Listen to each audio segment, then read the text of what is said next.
All right, let's get into a few things to expect on a Friday morning here. Import-export prices for March just coming out as we speak right now. Economic data going to come a little bit later on this morning as well. 10 a.m. we'll get April Michigan consumer sentiment. 0.3 meanwhile to the upside for export prices, 0.4 for import prices, both higher than expected on the month-over-month side of things. On the year-over-year, import 0.4 versus 0.1 negative. Meanwhile, export prices negative 1.4 versus 0.2. Again, all for March. The big number, though, market down 10 a.m. Michigan consumer sentiment. There's both a 1-year and a 5-year inflation expectation portion to that. Meanwhile, futures overall downside ever so slightly here this morning. Gold over here at 2,400. All-time highs for gold this morning. We'll talk big banks. JP Morgan downside, Wells Fargo trying to hold on to a decent gain here as we get going into a Friday morning. Yeah, there's a NASDAQ trying to roll over. And once again, 445, a little bit of a problem spot there in the pre-market so far after this monster move yesterday. Happy Friday. Happy Friday to you as well. Yeah, big move yesterday for the market and for tech in general. Apple leading the way. Biggest day it's had since May of last year, precipitated by the release of the M4 chip. It's supposed to be an AI-specific chip coming out on the MacBook and many different variants of the computers that they sell. But speaking of gold, because you just mentioned gold, I was reading a little tidbit. Costco is selling about $230 million worth of gold a week, Brendo. Yeah. Unreal. A lot of people posting pictures of their gold bars, their Costco gold bars yesterday. I saw that. They're back in stock. I remember the first time around it was like a weekend, and then they were gone by Monday. They were all gone. So, yeah, I mean, listen, all-time highs for gold, all-time highs for the market as of the end of the day yesterday as well. Back downside here again, coming off that producer price number yesterday, if you missed it. Basically in line with expectations. There was portions of it a little bit higher than expected once again. On the back of CPI the prior day, 2 days in a row, we get inflation data pointing to, inflation, guess what, still a problem. We'll see how today plays out here, though. But the big number coming at 10 o'clock this morning again. Banks in focus here. I was just hearing JP Morgan. They might have actually just wrapped up their call, but there was some comments coming through from some executives from JP Morgan, Wells Fargo, as well as Citigroup reporting. So expect those calls throughout the morning, guys. Good morning. Good morning, everybody. And yeah, and what a day it was yesterday. I mean, you kidding me? Apple, 3% kind of day, ridiculous performance by them. The relief rally that we were able to get from the market, and I guess that's what we're going to call it. We'll call it a relief rally after the hot number on CPI, and then PPI was kind of good. But wow, super impressive. And to top it off, we get to start earnings season. I mean, so yeah, things were already exciting, and they get more exciting. JP wrapping up the earnings call. Wells Fargo actually pretty strong. But it's hard not to, like, if you're trading yesterday, if you took the day off yesterday, go back, have a look at the charts, gasp a little bit, and then get back to brass tacks. NVIDIA, AMD and Intel are going to be in play specifically, and I think they're still weak relative to the group because that was a big dichotomy. NVIDIA's got to be in play today. Apple was super strong, but then you even had 52-week highs being put in by Amazon and Google. So it was a lot of crazy action, and it should be a good Friday. The only thing that, there's always a chance that we could get a little bit of sideways action when you have that much volatility. I don't expect us to have, Apple's not going to have top to bottom $8, I don't think, today. But there should be things to trade. I'm already short Intel because the last time this happened that I was bearish on Intel at a key level, I refused to sit in the stock. And when it did like a drop in the pre-market, you missed the drop and had to make the second one. So this time I am sitting in it for this consolidation as China puts the clamps down on them once again. And he's one goal away. So you were saying Timo Solani is the last. No, he's 2 goals away. I thought he got. Oh no, he's 67, 68. But Timo Solani was the last NHL player to get 70 goals, apparently. Yeah, I think he'll be able to do that. And he should be able to do it. The guy's an absolute sniper. Austin Matthews. Beast. Hopefully he'll be able to win the heart, and we'll go on that. Yeah, Alibaba is going to be on the sticky note today. I like the dip by opportunity, down 2% here on bad China news. And then the number one trade idea today is going to be Intel. So we'll talk all about that as we get going. Let's go back over to the desk. Still seeing a little bit of A few comments. Anyways, JP Morgan CFO saying they will remain cautious on buyback trajectory going forward. So that was about 5 minutes ago, but we'll see if the other starts to pop up here. But yeah, I mean, let's touch on this. There was a note there just on OpenAI suggesting Sam Altman has been hosting, quote unquote, several large Fortune 500 firms in San Francisco, London, and New York over the past few weeks, basically pitching some of the services and features of ChatGPT on a corporate standpoint to some of these companies. So I just brought up Microsoft. There's not much going on, down ever so slightly here. We're basically at highs though for Microsoft. Looks like Wells Fargo CFO now talking as well, quoting credit cards to continue solid growth this year on the conference call. So JPM and Wells Fargo now. Yeah, interesting look here from Altman. I mean, you figure that he wants to familiarize a lot of these corporate CEOs with exactly what he can offer them at an enterprise level. We all know that they're building out data centers to be able to, have the infrastructure to do all this. But if we don't know the nuances of how you can incorporate this into your business, I mean, it's as good as useless. So I think he's doing the right thing here. With respect to Microsoft, they got a price target upgrade today. Adair will get that in a second. But yeah, keep eyes on that, Brendo, and the chips as well. Sean was mentioning the chips. China looking at blocking some of these American imports now. They really want to focus on local development. Yeah, pretty ugly day across the board for Chinese markets, but specifically some of the ADRs now in the pre-market downside as well. We don't talk about it a lot or really look at gold stocks at all. Here's 2,400. I just brought up GLD. Nice gap again today if you zoom out on GLD, the crazy trend continuing.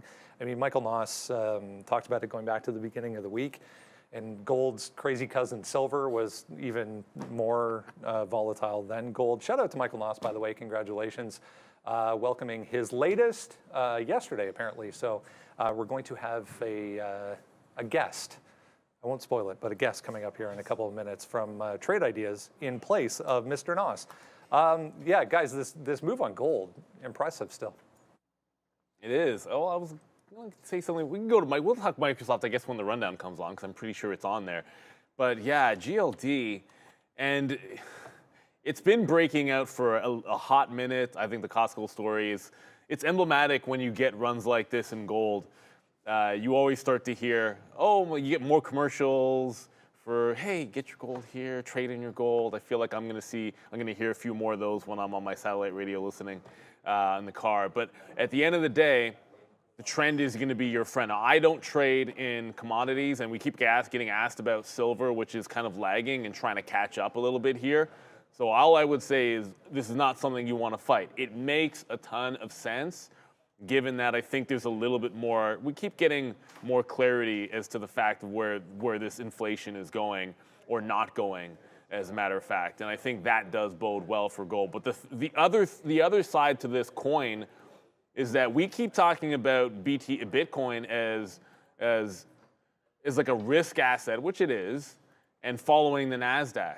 But in the last week, and I've been pointing this out a little bit, in the last little bit, we have had Bitcoin strong relative to the NASDAQ when it's weak, and then we've had Bitcoin strong relative to the NASDAQ when the NASDAQ is strong. It's just you've had strength on both sides of it. We regained the 70,000 level. I have a 15-minute chart up because I wanted to show sort of the consolidation that's happening right now in the last couple of sessions on BTC, and you've got putting in higher lows.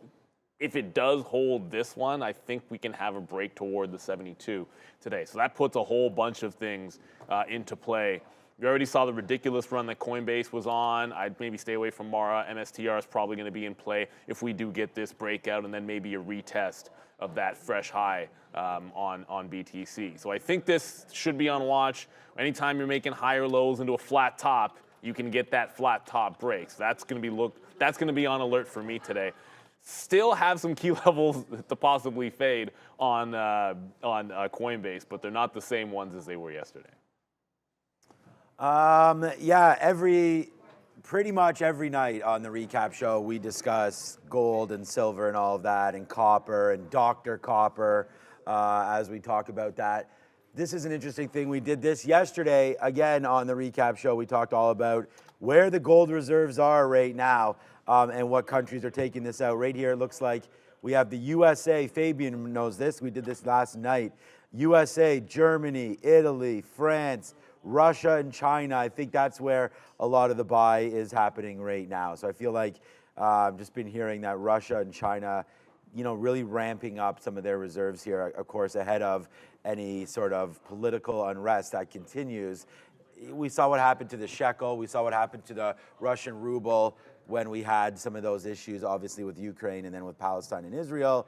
So it would make sense that if China and Russia start to move up this ladder and become 2-3, if they're not already. So there it is right here. These are the central bank gold reserves in tons. And if you believe that for the United States, then that's interesting. But we'll wait to see what happens here. I don't know if any of these are believable, but this is what's written down. Russia and China moving up the list, creating a nice bump up here in gold. So I don't think it hasn't really been an investable asset over the last 70 years, but for the last 6 months, it's been absolutely fantastic. I mean, look at this. This is insane. So, great move up for gold. I would have said take some off here, and then I would have said take some out here, and now I'm saying take some out here. So you've been wrong the whole way up. When does it stop? Nobody knows, especially not me, Brendan and Sharif. Yeah, absolutely. Just a non-stop move to the upside. And on topic this morning, as I mentioned, Mr. Noss off for a couple of weeks here as he and his family welcome their latest. Congratulations to the Noss household. In his place, Chris Varley from Trade Ideas is going to jump on. Not the first time he's been on the show, going back a couple of years when Thank you. Michael Noss had his first. Chris Varley, good to see you. Happy Friday. You as well, gentlemen. Happy Friday. Honored to be here. Big shout out to Michael and his wife welcoming baby number 2. And yeah, as you mentioned before, I believe it was April 8th, a couple of years ago, I was on. That's crazy. Same month? Is that right? That is correct. Same month. Wow. I was going over the slides when I did this presentation. I was putting together this presentation last night, and I really couldn't believe it. So amazing. there All right, it is. let's touch on some trending ideas here, and trending in the sense of directional movement in the overall market. I mean, Sean just showing the gold daily chart there. I mean, it doesn't get more of a trend than that chart, I think, at this point. No, and I struggled last night when I went to put together this presentation because some of the scans that I was looking at and what am I going to do here, trying to do something of value for everybody to look at. I was like, everybody's looking at gold right now, though. So I wanted to find something a little different, but it was so hard to find anything because anything that's looking at anything in a trend is gold, gold, gold. And then, as you alluded to before, silver has started to make its case that it wants to catch up as well. So it's just, it's one of those things. The trend is your friend, and rising boats, rising tides lift all boats, and just everybody seems to want to jump on that train with precious metals right now. All right, let's get a look at an interesting scan here, and I actually like the concept here, and this is something that Michael Noss, touches on from time and again when he's on the show. Is there's so many different ways to utilize this platform, Trade Ideas, and construct different concepts when it comes to scanning for individual ideas. So tell us about this, a 20-period low trend scan. All right, so it starts with, we have a chart indicator called our swing low. And I'm one of those people that doesn't like a lot of things on my chart whatsoever. And when you have it up on your chart, there's a few other things with Trade Ideas that come up there that show different levels. And so I asked Michael, I said, is there a way for me to have this on my chart, but not have all the other stuff? And he said, yeah, I'll just write the indicator into the software for you because it's all actually in there. And it doesn't really require any math or anything on the back end or server tech. So he put this in, and essentially what it does is it looks at the lowest period of the stock over the last 20 days. So this is an indicator anybody can find on their chart to start with. Aside from that, we also have a filter called position in 20-day range. And so what I started to notice with this indicator is, we often talk about stocks taking the long staircase up and the empty elevator shaft down. And I just found really great trends in this. There was a way to find stocks in uptrends where all of a sudden maybe there was a slight pause, and you could see that pause really play out on this scan essentially. So, I called it multi-period low, and then talking about the versatility of the scan, aside from setting the filters on find me stocks on these different distances and things like that, you can also sort the stocks too and not actually use the filter with the value. So what I did is I said, let's find stocks that have been an uptrend over the last 9 months. And then also let's find these stocks that are close to that 20 period. So they haven't really exploded off of it yet, if they were going to explode off of it. And so the first slide that I have is pointing down on that 20-day range. And, just showing that first set of the list there that they're pointing at that range. The next thing I wanted to show here is the SPY. And you can see that staircase kind of really, present itself essentially. And there's a few times when you see that staircase kind of flatten out and you get that really nice boost. Now, is it like that every time? Is it a magic indicator? Of course not. But sometimes, a trend line isn't as easy to define as something like this is. So, that's what I wanted to show on that second slide. And then we can move into, the next set of slides and some examples from the scan. So, Wells Fargo first. And you can see, again, a lot of these are going to be where the market kind of bottomed out at the end of October, beginning of November last year. And you could see where it starts to catch up and then where it starts to kind of boost itself. So, Wells Fargo is one. We're now real close to that multi-period. It's something I'd like to see it kind of make that shelf of those stairs right there, consolidate a little bit and see if it can't get a little leg up. The next one, moving on to is a PRG, same kind of concept here, really nice defined trend. And you can also see that on the weekly chart, going back many, many months with that starts to sell off a little bit and settle itself into that multi-period low. And then OTIS, again, just trying to throw a few ideas out there, especially for the folks that can't be in front of the screen all day long. They're looking for swing ideas. Truth be told, I was a terrible day trader to start with, and my first successes started in swing trading. So it's kind of where I always go to as my home. Again, OTIS doing the same thing. And last but not least, on the uptrends that are close to this multi-period low, Airbnb. And so again, just trying to highlight where it has, looked at and done that essentially. When we move into the next slides, we're going to be looking at RVMD, and this is where we see some results. So what I did was I flipped the scan essentially on the sort and showing stocks that were furthest away from that 20-period low, and just showing that, this, could be a viable trading strategy where you use that multi-period low as not only an entry, but nearing a stop too, kind of trying to set up a low risk entry essentially. So, RVMD is one example of that happening there. I believe NRG we had next, and same concept here. You got that really low, a really long shelf before a nice explosion off of it. And then last but not least, and ZETA ties into a little more of the story of me filling in for Michael a couple of years ago. ZETA was one of the stocks that I actually had talked about at the time. I was talking about a stock that was a scan that was looking at unusual options volume with stocks that were an uptrend. Truth be told, it was one of the 5 stocks on there that actually didn't do anything and collapsed about a month later. So bad on me, but that is what it is. All the same, ZETA, it's on there. It's made quite a move. It's, I believe, nearing all-time highs again. And, so that's what I have. Anybody that wants to scan, you're welcome to email into info@trade-ideas.com. I've got the cloud link ready for anybody that wants to take a look at that. I love the visual aspect of the flat line.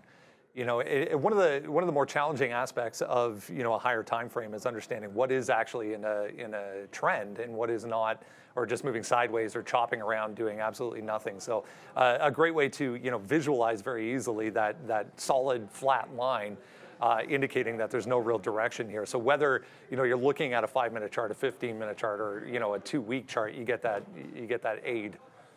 Absolutely. So you can apply it to any time frame. I just happened to apply it to the daily chart that it worked for me for whatever reason. I think, like a lot of traders, you struggle with an actual trading plan.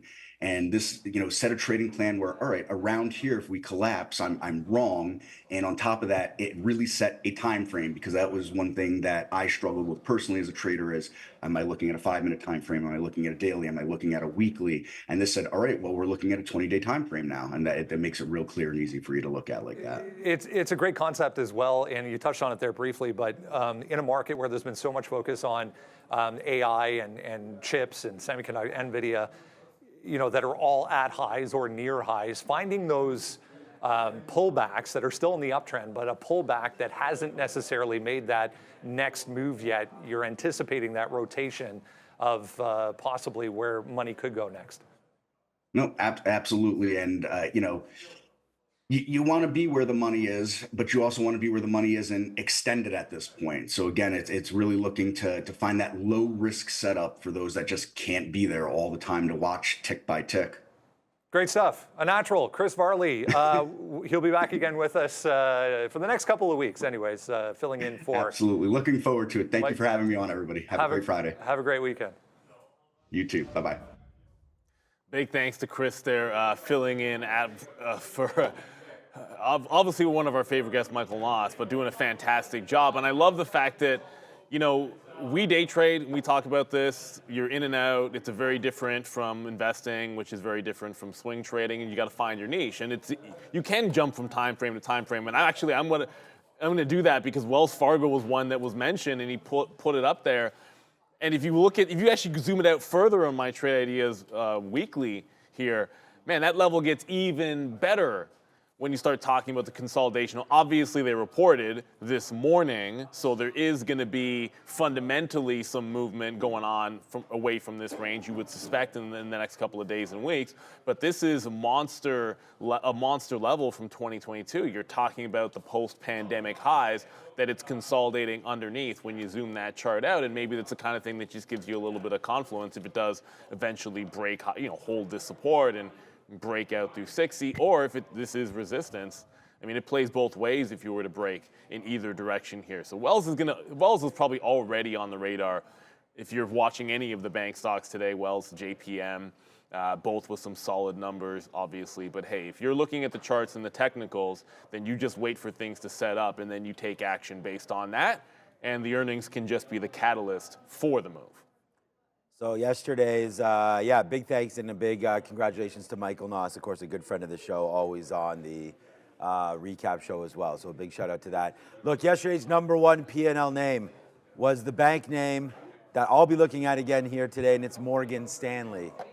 So yesterday we absolutely nailed this trade. Hey, what's going on, man? We absolutely hammered this yesterday. There it is right here. It's Morgan Stanley. It is straight to the downside. We're going to be looking to short an 88 or something like that here tonight or here today. Our best fill on this. Here we go. Shout out to, I guess, Will Smith here. This is how we do it. This is what we did yesterday. We're here to make money. I liked what he said. He wasn't a very good day trader.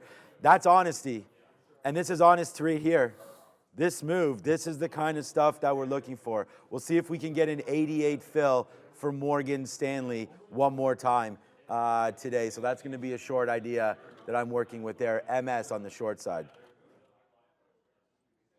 All right, let's get some analyst moves for you this morning. Adair is set over at the screen with some upgrades and downgrades.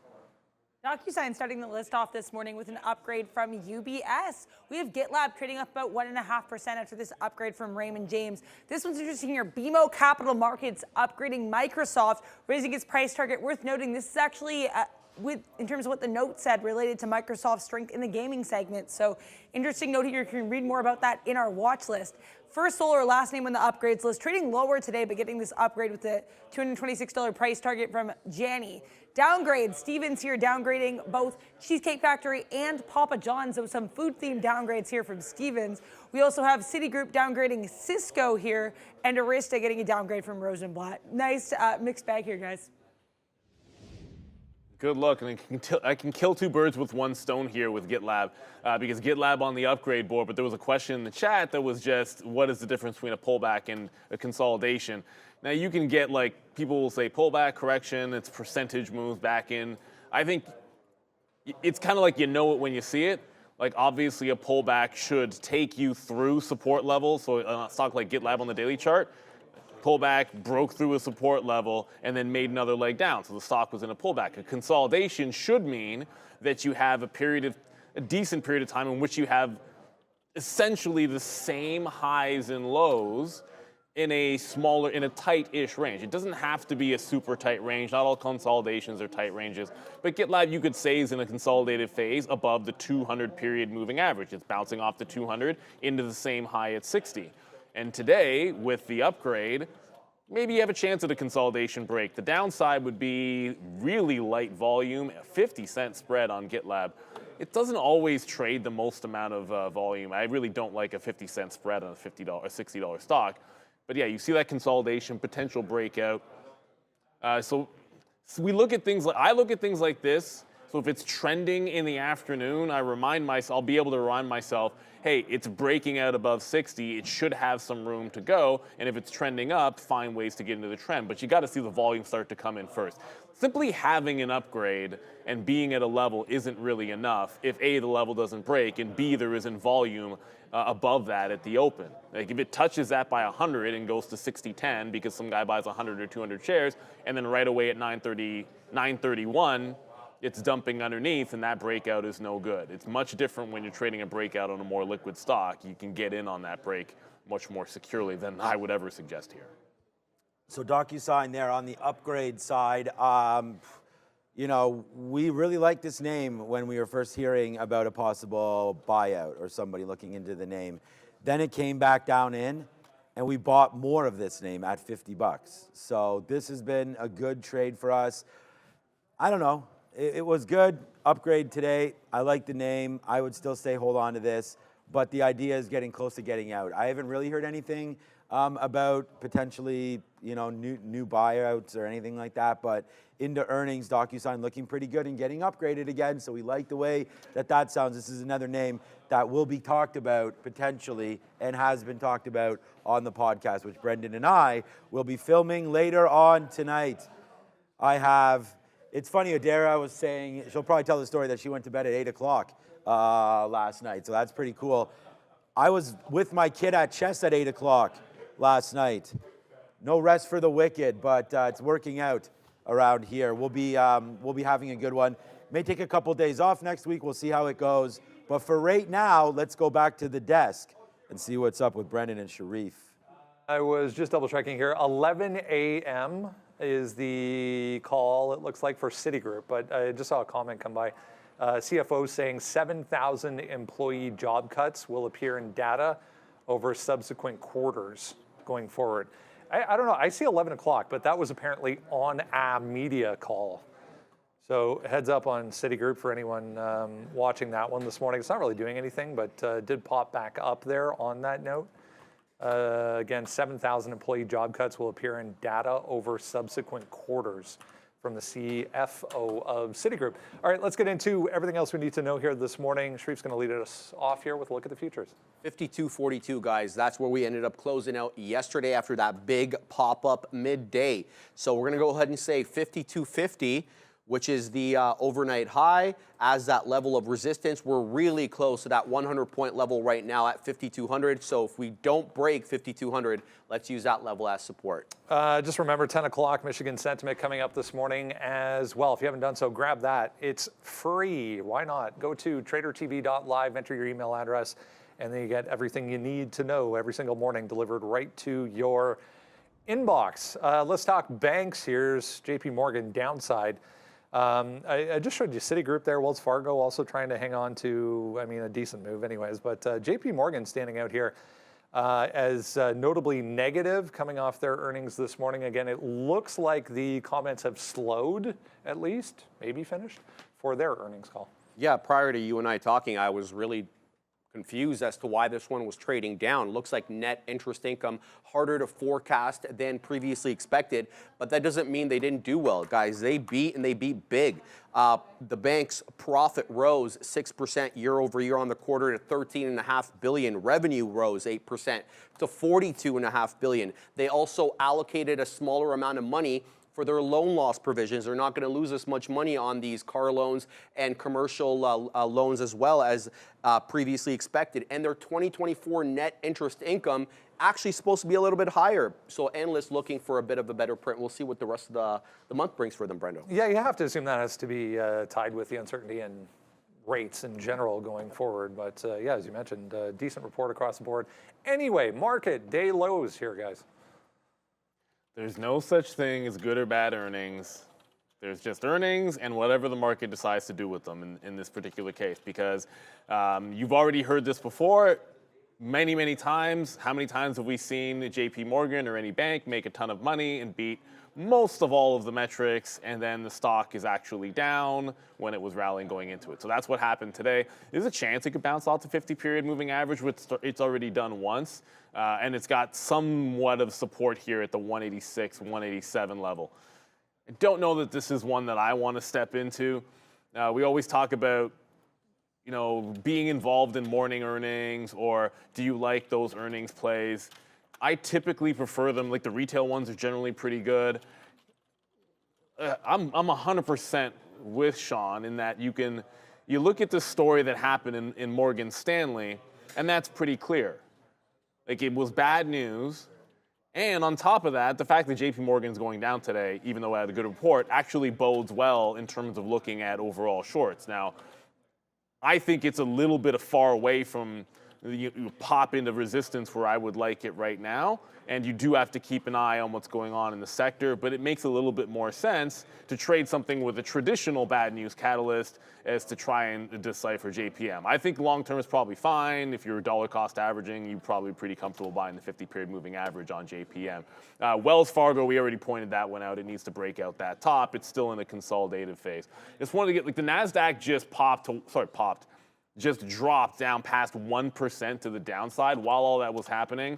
The Intel 37, I did cover some in front of 65s. We essentially, you've got, like I said, you've got support that turned into resistance, and the trend line does have this sucker headed down for what was a year-long higher level of support all the way through at about, it works out to like 36 and change today. So I think it's going to test a very long support trend here on Intel. If it cracks through 36, that will be breaking that today. I'm expecting there'd be some buyers when it hits that trend line. All right, so we will get to Intel. Intel is the #1 trade idea here on the sticky note, and you guys know what that means. Morgan Stanley right here, $88 yesterday. I mean, this is the trade that we had. It was pretty epic. Something that, again, you know, you trade all, this is what I was talking about yesterday. You trade all day, you know, to get the news, and then all of a sudden, this is the #1 P&L name here on the show, off one trade. So basically, this is what you wait for when you're looking at this. I don't ever trade bank earnings, really, and so I don't think we'll be into this. We've been talking about JP Morgan. Again, we had Daniel Shea on yesterday. And shout out to Nimit. We're getting the market recap show up for those of you that want to see Danielle yesterday. 191, I mean, I don't know, to sit here and try to figure out like which direction this is going to go. JPM.cc, oh yeah, that's the Canadian one, I guess. But in order to try to figure this out, I don't know, I'm not smart enough to do that. So I just saw this. And we were talking about over and over again the declining RSI on the banks and what that meant. And right there, we did it one more time for you. Join me on the market recap show for now.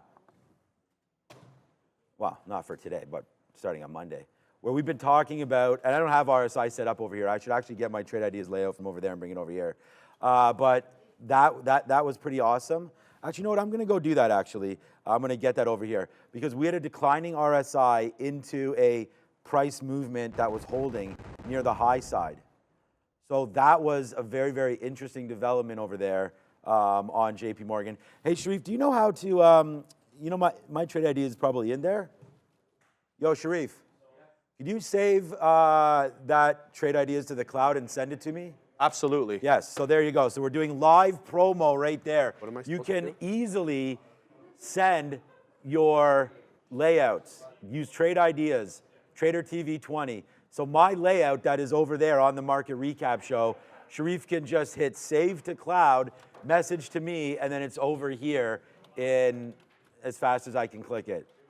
So no, that was more just for the promotion, but yeah, do it and send it. But that's the real cool thing about trade ideas. So anyways, Morgan Stanley, Wells Fargo, JP Morgan.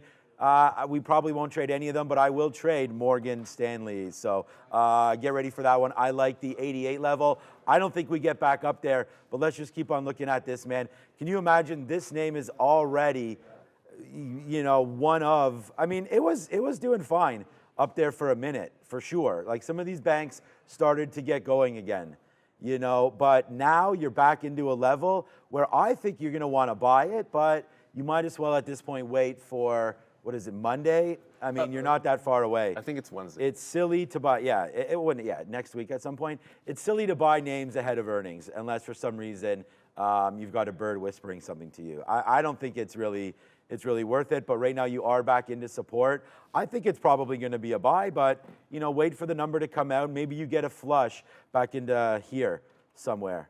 But then again, if the banks get hit, I'm just going back to JP Morgan myself. So anyways, all right, back over to the desk. Yeah, more to come next week.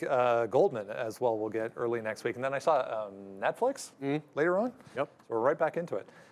Pretty exciting. 1% here for NVIDIA already, back below 900 once again, and seems to be holding. Yeah, more U.S.-China back and forth overnight.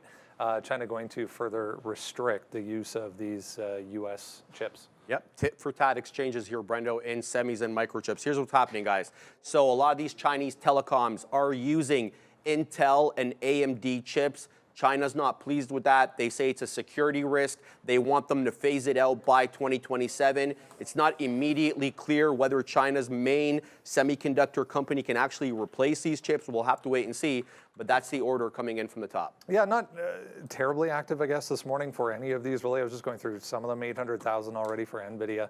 AMD, about the same overall, but downside across the board here, guys.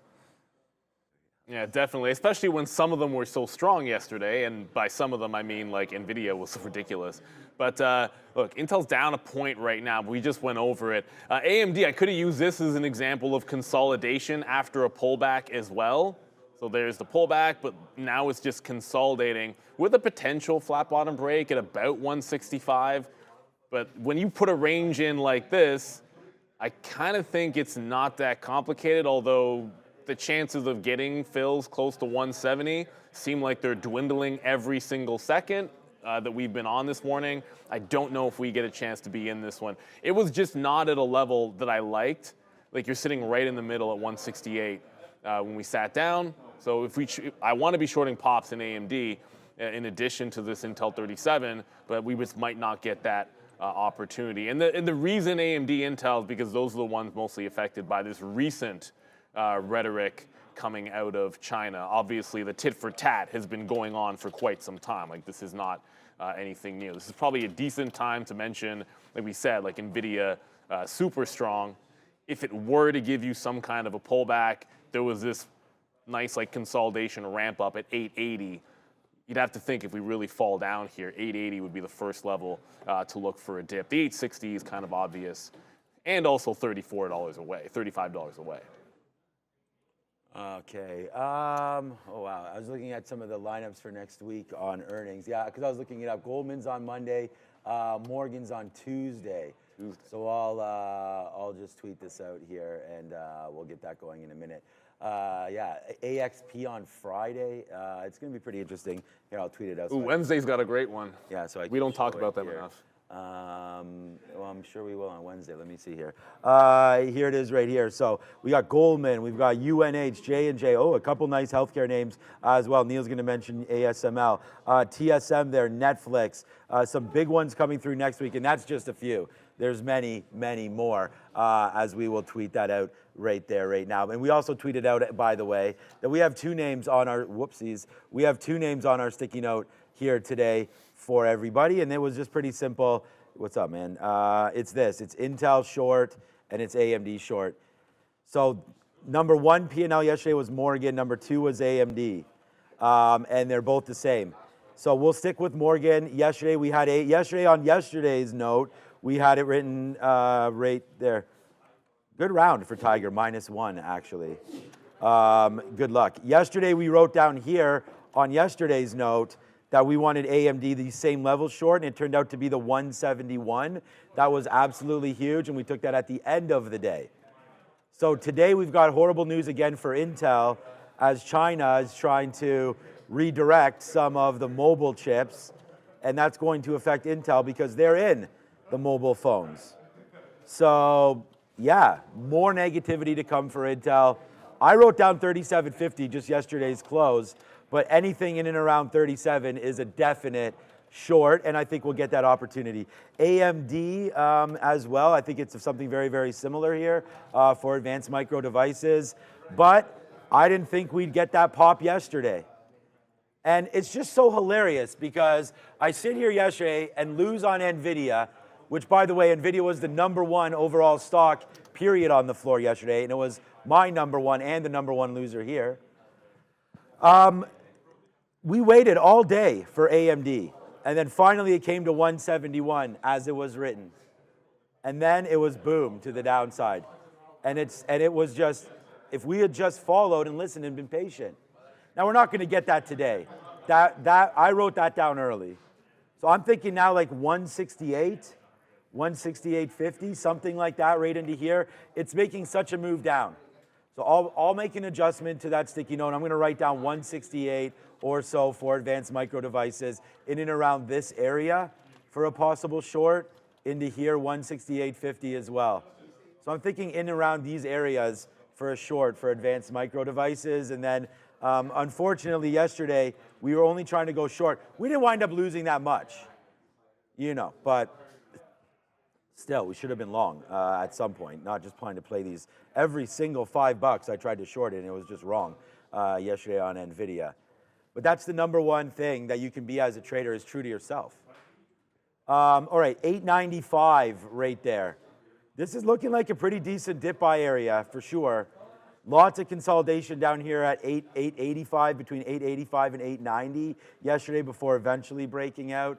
So dip buys into this area as well. The problem is the NASDAQ is just down so much right now that we could get that continued move south on everything. So I don't know, man. CPI was not great. Apparently PPI was. And we gave back every single thing we lost. We got it back. The bears gave it back yesterday on that move up. And then now today we open up the NASDAQ and we look at this and we say the same thing again. We went right to the level we thought we'd go to again, but then we blasted up to 18.5. Now you're not holding 18.4, so we're back underneath now. So in the middle, underneath, with momentum going this way. So that leads me into this area again, 18.2, 18.1. So that's 100 handles away from 18.2, then 18.1 I think is where you start to go long, which is where I have written down names like Microsoft and names that I think I like for potential long areas if and when we get into 18.2. But I'll be here to trade for you guys, the TQQs. You know that. I'll be here to trade the SMH for you. We'll be sitting here trading AMD, Intel, NVIDIA, Alibaba, Microsoft. We've got a bunch of names ready to go today. Today should be an absolutely amazing day one more time. And we'll see if we can continue the streak over here. And just continue to put those numbers up. PLT and Mara, yeah, I mean, everything's moving. Bitcoin 70, holding that as well.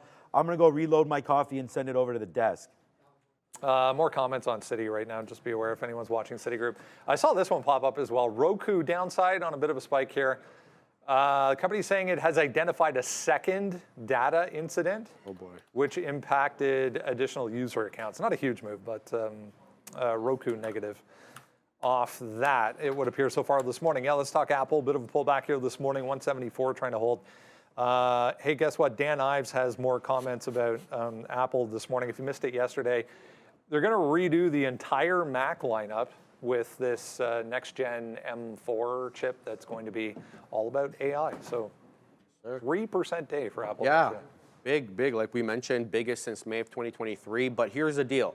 So we're going to get 3 new MacBook variants this year in 2024. You're going to get a low-end 14-inch MacBook Pro and a high-end 14-inch MacBook Pro, as well as the 16. So those ones are all going to have the M4 chip, despite the fact that we just upgraded the M3 chip in October. Then, in 2025, you're going to have 3 more. You're going to have a 13 and a 15-inch MacBook Air with the M4 chip, the Mac Studio, and then later the MacBook Pro in 2025. The Mac Pro, sorry, in 2025, Brendo. So we'll see what comes of this. I was, you and I have had this conversation many times, but I was actually in the process of maybe looking at another one or a new one, and I don't know if I should wait now, but I mean, that's a long time to the end of this year or beginning of next year. But I bought more Apple yesterday. I mean, huge volume at the end of the day specifically. Look at the closing print on this to the upside.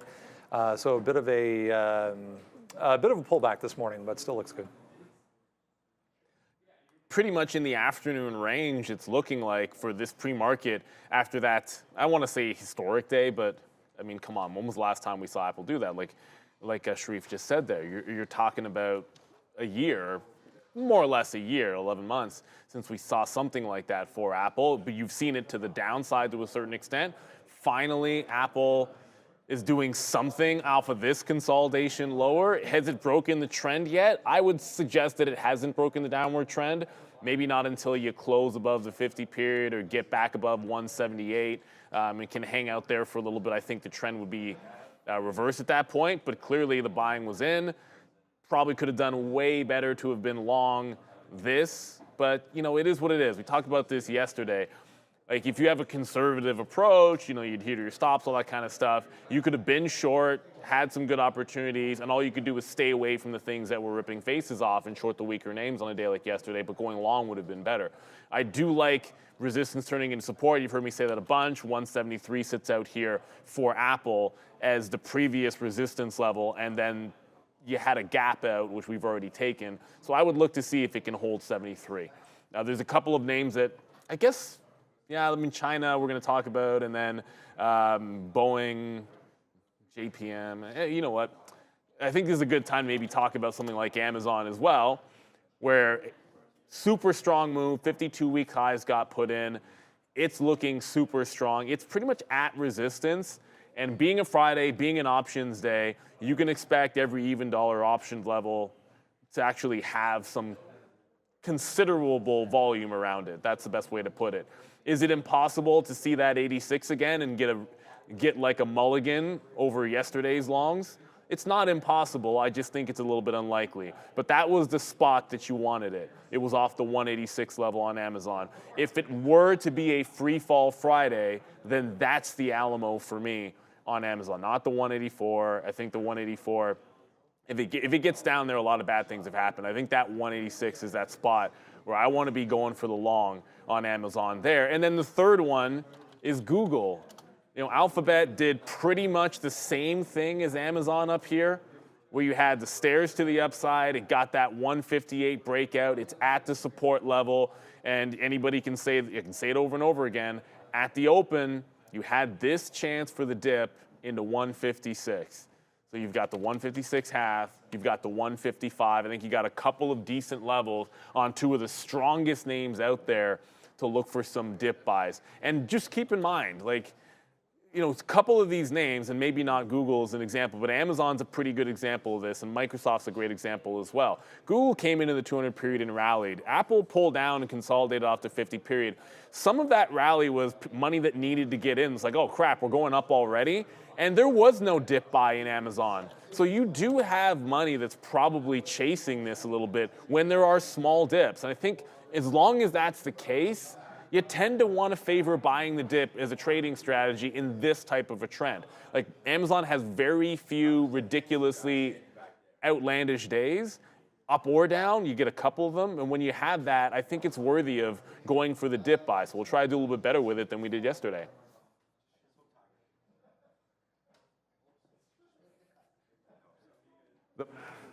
Oh, man.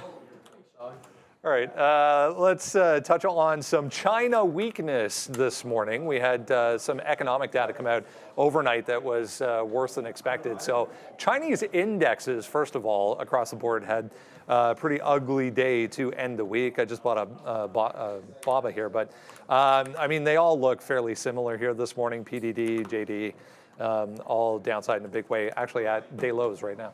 Yeah, Brendo, every single Chinese ADR on my watch list is red. This is not specific to all Chinese ADRs, but this is specific to Chinese EVs. Ohio Senator Sherrod Brown writing a letter to Joe Biden, basically saying that he should be banning outright all Chinese-made EVs. He's calling them an existential threat and a security threat to the United States.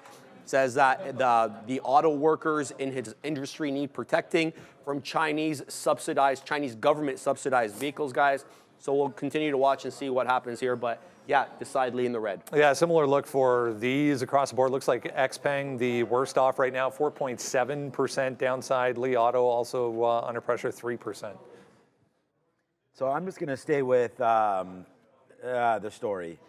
You know, I've been putting Alibaba on watch pretty much. I mean, we probably goes back to February. Like, ever since we were holding this $70 level. And I just, you know, they had a good earnings report. I thought everything was fine there, and I still do think it is. The fact that China keeps coming up every single day on our notes, and we keep getting bad Chinese data realistically. I mean, one day I guess it appears to be good. We had Alibaba up the other day 5.5% with the Chinese market starting to go back upside as well. But until we really break below this 70, I'm trying to find areas to get long here on Alibaba because we've really nailed this the last couple days. I mean, yesterday we didn't, well, yeah, it was 74 as well. We were waiting for 74. We didn't have that. We had it the day before down here when it went into 74 and we had that. And then we just kept on having, we had 72.50 here. We wrote, I was looking over the sticky notes. We had 72.50, 74, 70, like all these levels. And every single one that we wrote down pretty much held for us. And then yesterday we didn't get in. That drop was too dramatic there. So we didn't buy anything yesterday. I think we had written down 74 again and just never got there. So although it looks like a short, it would say it's a short. So that's why I wrote down on the sticky note, very, very simple. Like when I'm speaking, I'm trying to be as like direct as possible as to what I'm going to do and what I'm going to do on, you know, a realistic amount of shares for myself. So here on Alibaba, it's pretty simple. Might have to wait for this to hold before stepping in. Market could take this to 72. So let's wait for it to break, hold, and then go long. So this market is not going to hold 73. So we kind of wrote that down when we were up here. You know, we wrote it down before we come on the air. So 73.50, 73.60. We said it was going to probably get into 73, which we liked. So right now it's into 73. Market's down 1%. This could be one of those trades where I look back and it's like, man, why don't we just pull the trigger down here? But without the ability to know what's going to happen in the next 10 minutes, this market is down 1% and definitely trending lower. So for me, this once again, man, has to be one of those patient games where the only area that I really see for some kind of decent support is probably down here into 72 again. We had a little bit of garbage down to 71.50. You know, if we put on a couple hundred shares here at 72 and I have to hold it against 71.50, for me that's fine. For many it wouldn't be. But I'm going to wait for that 71.50 as sort of the line in the sand if stuff hits the fan on Alibaba. So that's what I'm looking for. I know it's weak today. I don't like to go long on these names when they look like this, but I've been supporting this level and making a lot, I mean, not making a lot of money. I mean, we put in more shares on other names, but making decent money on Alibaba by going long. So I'm not going to throw this baby out with the bathwater. They might be throwing Neo out with the bathwater. Oh, yeah. So yesterday, there was a flat bottom break on Rivian through $10. And then last night in the afternoon show, I was like, well, Lucid has the exact same setup. So this is a $10 breakdown. It was basically, it just fell apart all the way to 950, eventually getting a 930 bottom. Just nasty. It was a great opportunity to be short. We've been waiting for the $10 break for a while. And then I said in the afternoon show, Lucid has the same thing at $2.50. We have this bottom on the daily, and it's trying to take out 250. The thing about it, and I'm still going to take the Lucid trade. Neo has it's not a clean, even dollar level, but it's now double bottom at $4.35 in what is an obvious downward trend, and it might take out that similar bottom. Now, I like the Lucid one because it's the round number. It's Friday, it's 250. So I feel like it either runs away from it or at least tries to hang out there, and you'll know right away. To me, at 250 on a Friday, you'll know right away whether it's working or not. So you can have that tight stop like you do on the Rivian breakdown. But man, if NIO isn't set up very similarly, I don't know where the bottom is on this, or Xpeng, Li Auto. Those two are actually doing better than NIO, which is consistently on the lows. I just feel as you come in thinking short first and then figure the rest out later. So I already had these marked off in the last couple of days. It's not on my note because I have nothing new to say about NIO. I like the 480 short. I like the 460 short. That's the same thing I've liked all week. But this is now a flat bottom break as well at 435. So not great for EVs in general, I suppose, but then you got some NIO under some extra pressure compared to its cohorts. All right, let's touch on Boeing here. Sharif and I were just talking about this chart. If you zoom out a little bit on BA, it seems like every single day there's some sort of negative move over the past week or so anyways. Here's this morning down here on a 15-minute chart. Downside ever so slightly. JP Morgan with a bit of a note this morning, cutting their price target, but maintaining their overall rating. If you remember, it was earlier in the week, Bank of America with a similar note. Yeah. Can you blame them? No, in all seriousness, here's what they said. The path forward on production is not very clear given the current production pace and expectations that customers like Southwest will cut orders. We've been hearing about this. The planes are going to not come in time, so they're just cutting these orders. However, as Brendo mentioned, the overweight rating is maintained because they expect Boeing to be able to kind of recover from the 737 MAX recertification in China. That's supposed to help deliveries, so we'll have to wait and see here, Brendo. 31 brokers rate BA as a buy and a medium price target of 240. Just saw Roku pop back up to the downside as well, pop back up on my screen to the downside. If you missed it, another data breach here apparently for Roku. Oh, yuck. I was just going to say, Boeing has... Man, people are breaching data all over the place. 10 days in a row to the downside, something like that for Boeing. So they report in a couple of weeks. I just feel like, here's what Boeing needs. Just a couple of days, maybe even 1 week, without any headlines. I don't even care if good headlines, bad, just nothing. I want to hear nothing about Boeing for a week or two into earnings, and then if that happens, I feel like the stock should be able to rally. But every time you hear something, it's just I don't like what you hear. Let it make a positive day. If it continues the trend to the downside, you probably have like a 170 break. It's already underneath its 52-week low. There's just not a heck of a lot to like with Boeing. And it's down at the level where my mind is starting to think about the bounce. And so like that's where my head is at with Boeing. I'm looking for some signs of a bounce play. And then Roku, with the hack or data breach, whatever you want to call it, gets pretty interesting here for another how many consolidations? Like we had a question, what does the consolidation look like? And then all of a sudden, you just sort of see that pattern everywhere. $60 this last week. I mean, it's just this week that it's been holding the 60 level. It's at 61, so I don't know if you get that breakdown today. I think that's worth a look. Yeah. If we do get a free fall Friday, 60 breaking would look pretty decent for Roku there. But yeah, Boeing, maybe you can short like a big enough pop, but I'm starting to think there's going to be a bounce in that stock coming soon. So I'm no longer on the auto short train. Okay, so here is, I know we're talking about Boeing, but I just want to talk about JP Morgan. So here's my layout coming over from the recap show to right over to here.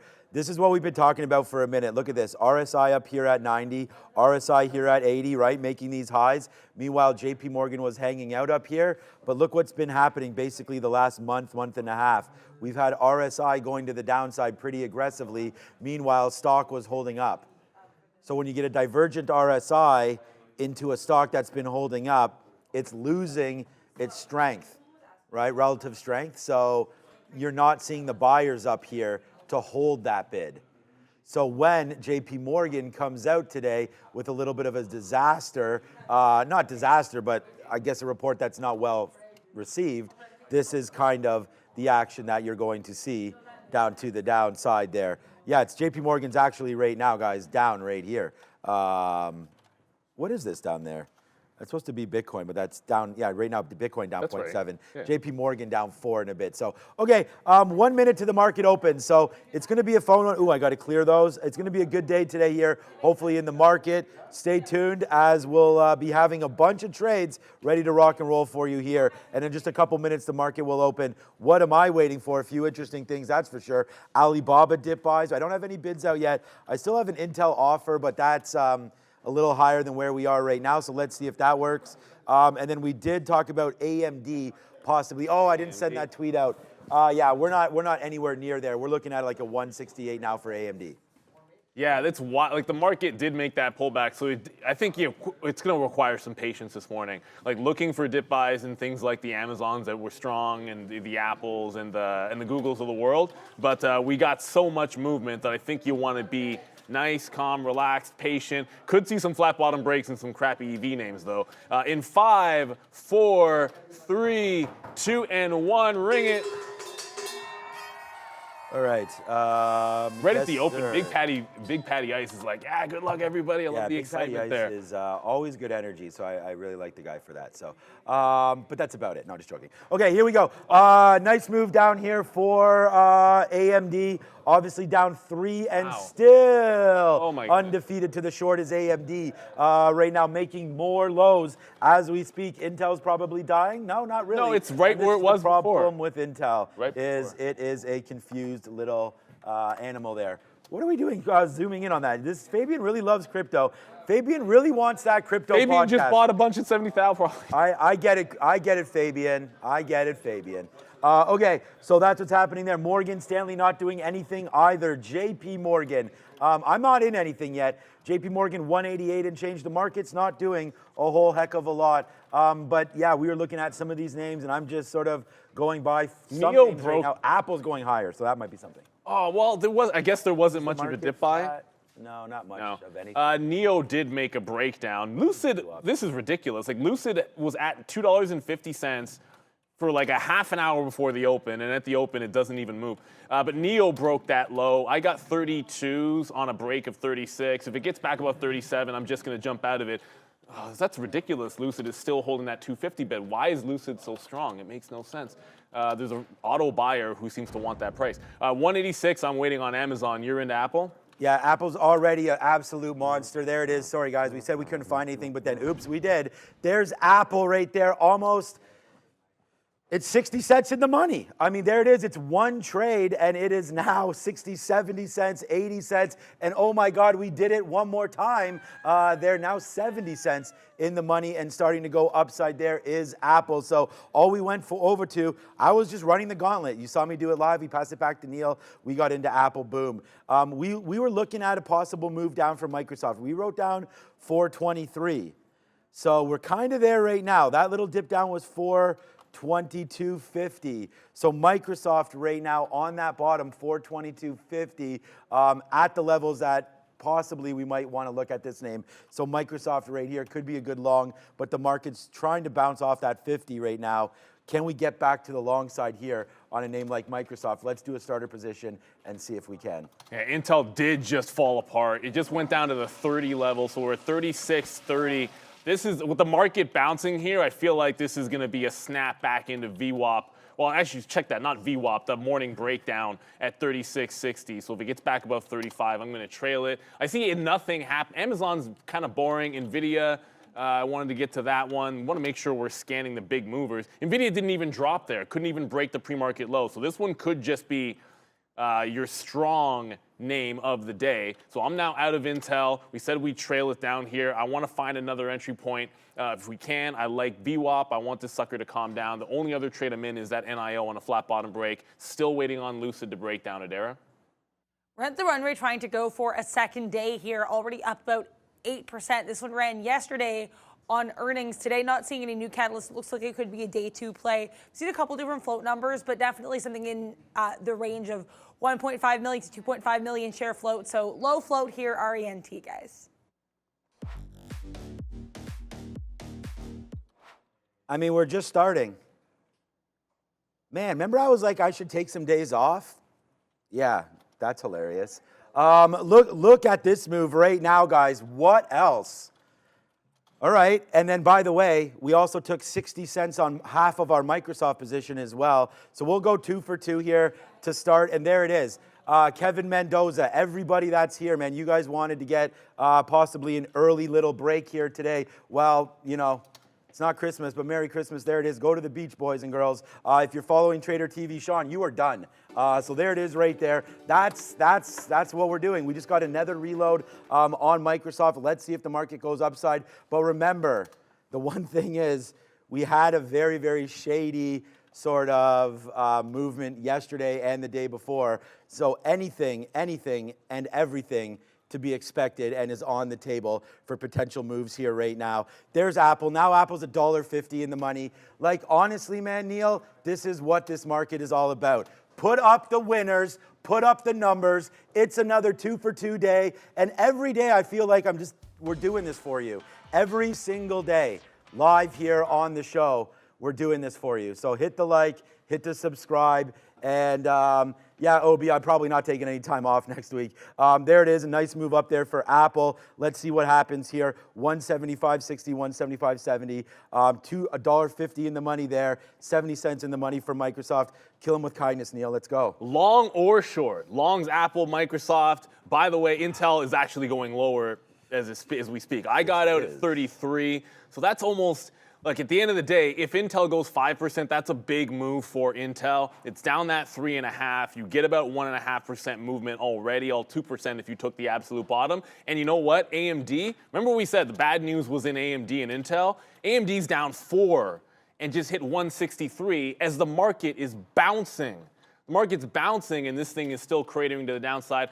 Just for everyone out there, I said this yesterday, I'm not going to trade rent.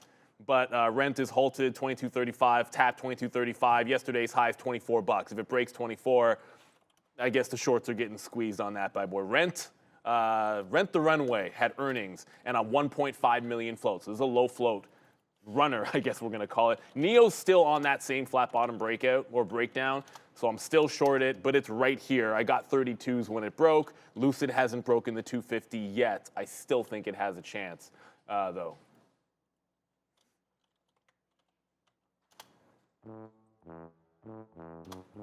I mean, Apple is just really, really on one now. And we are also now... Microsoft is really, really going right now again as well. Man, oh man, oh man. Yeah, 2 longs, we like it. And we wrote down that we like this 423 area for Microsoft. So it's written on here, top right corner, Microsoft 423 long. So puts that dollar in play again. I don't want to just drop everything here as we go. Sharif, back-to-back dollar clubs to start the day. So so far so good. Sit down, man, eat those eggs, eat that chicken, and let's get going.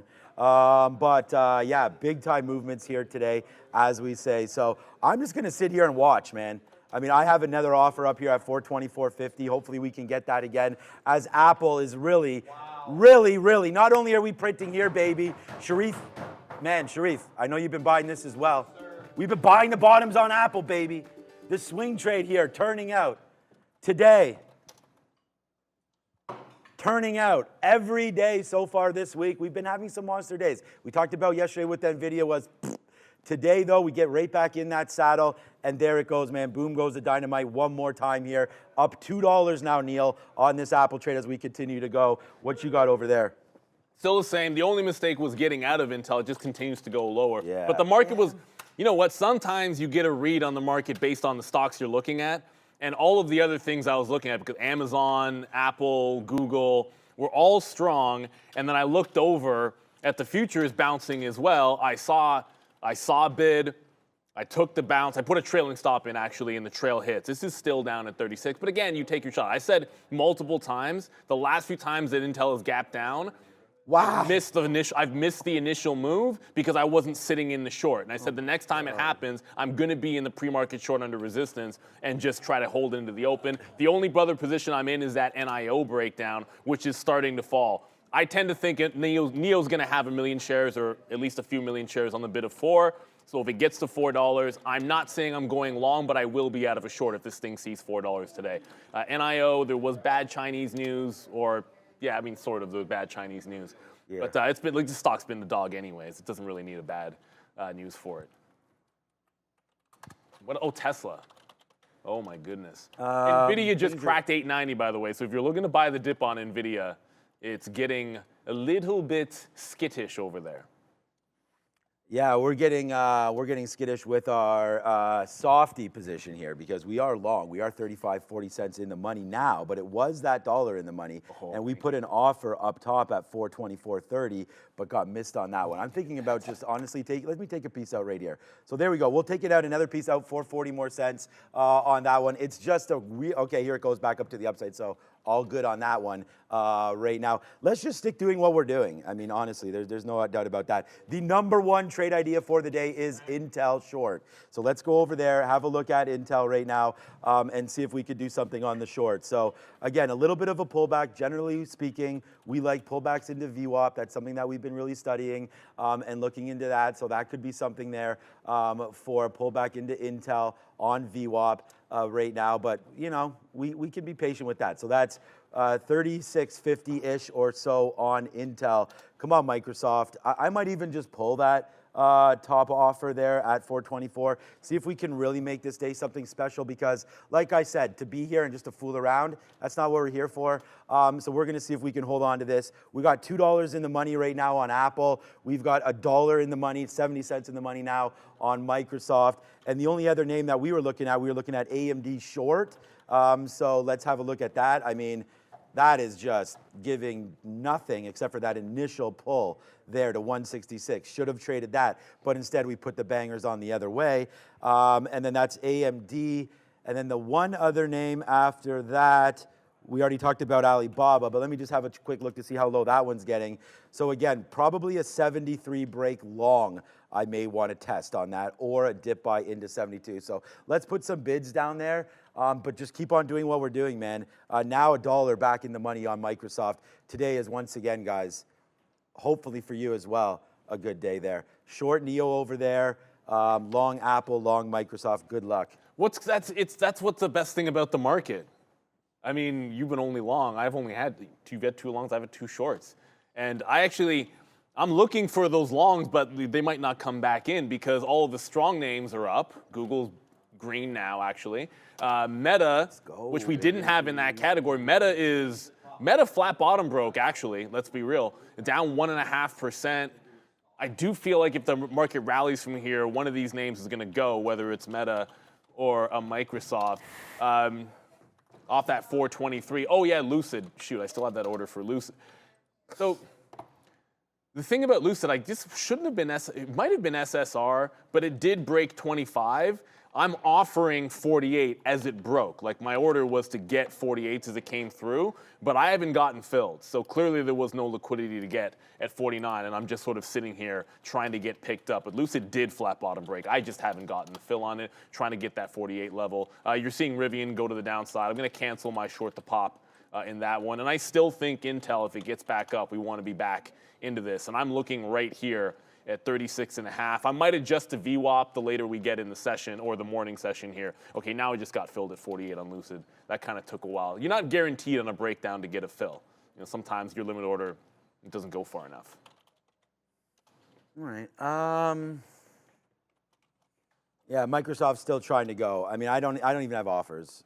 Although we probably should. That does sound silly not to put an offer out, doesn't it? All right, so let's do that then. So let's just put an offer out here somewhere. What about 426? So let's put an offer up there at 426 because, again, you know, we're trying to put some numbers up.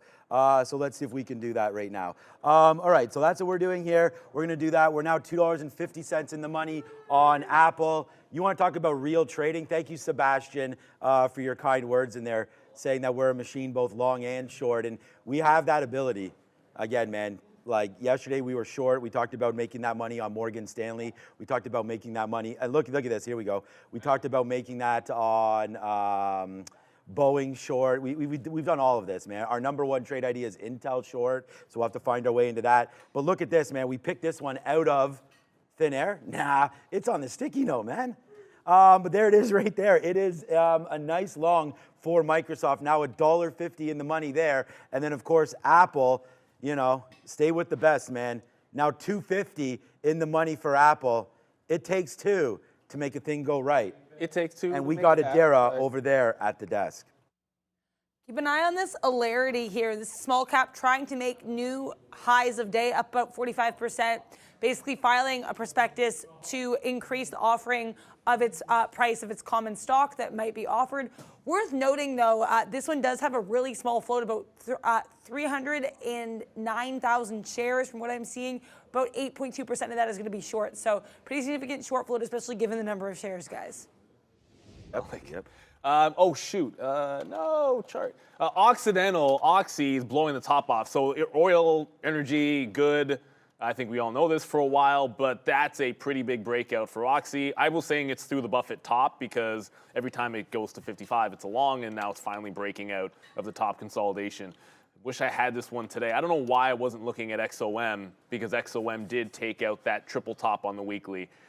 This should be a buy the dip situation. I'm favoring XOM because I don't really day trade Oxy.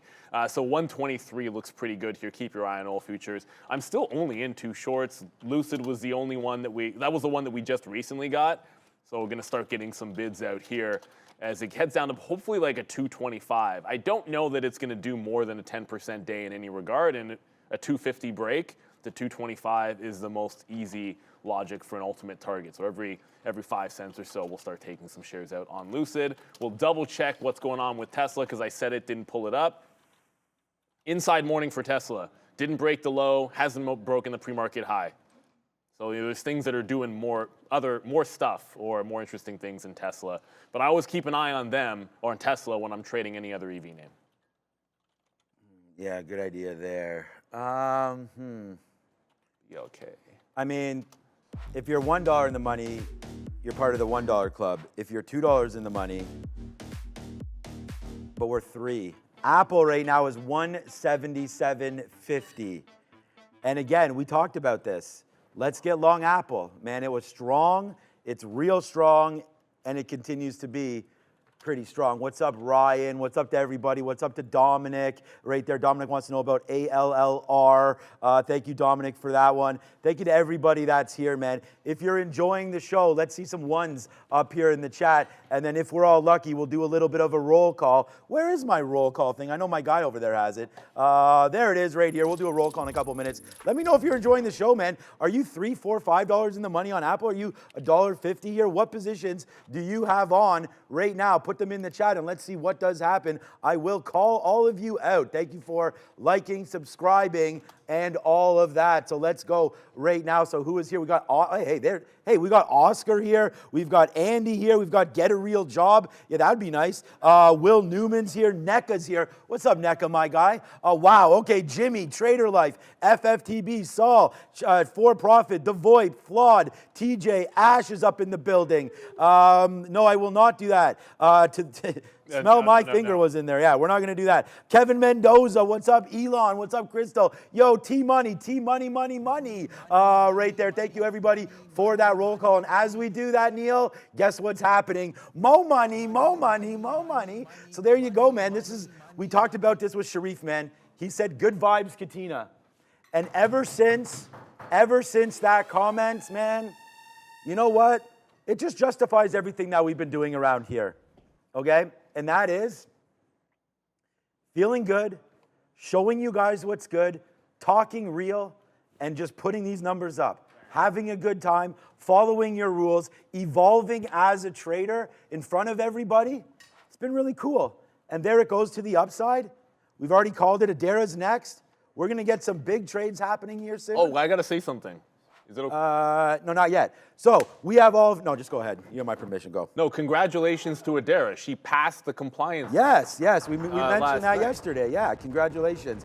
It's pretty simple, but congratulations. Well, let's go live. We didn't tell her how simple it was. I did. I told her it was simple. simple. Okay. It's a very basic test, but it's like a formality that has to be done for you to be able to trade live. Yeah.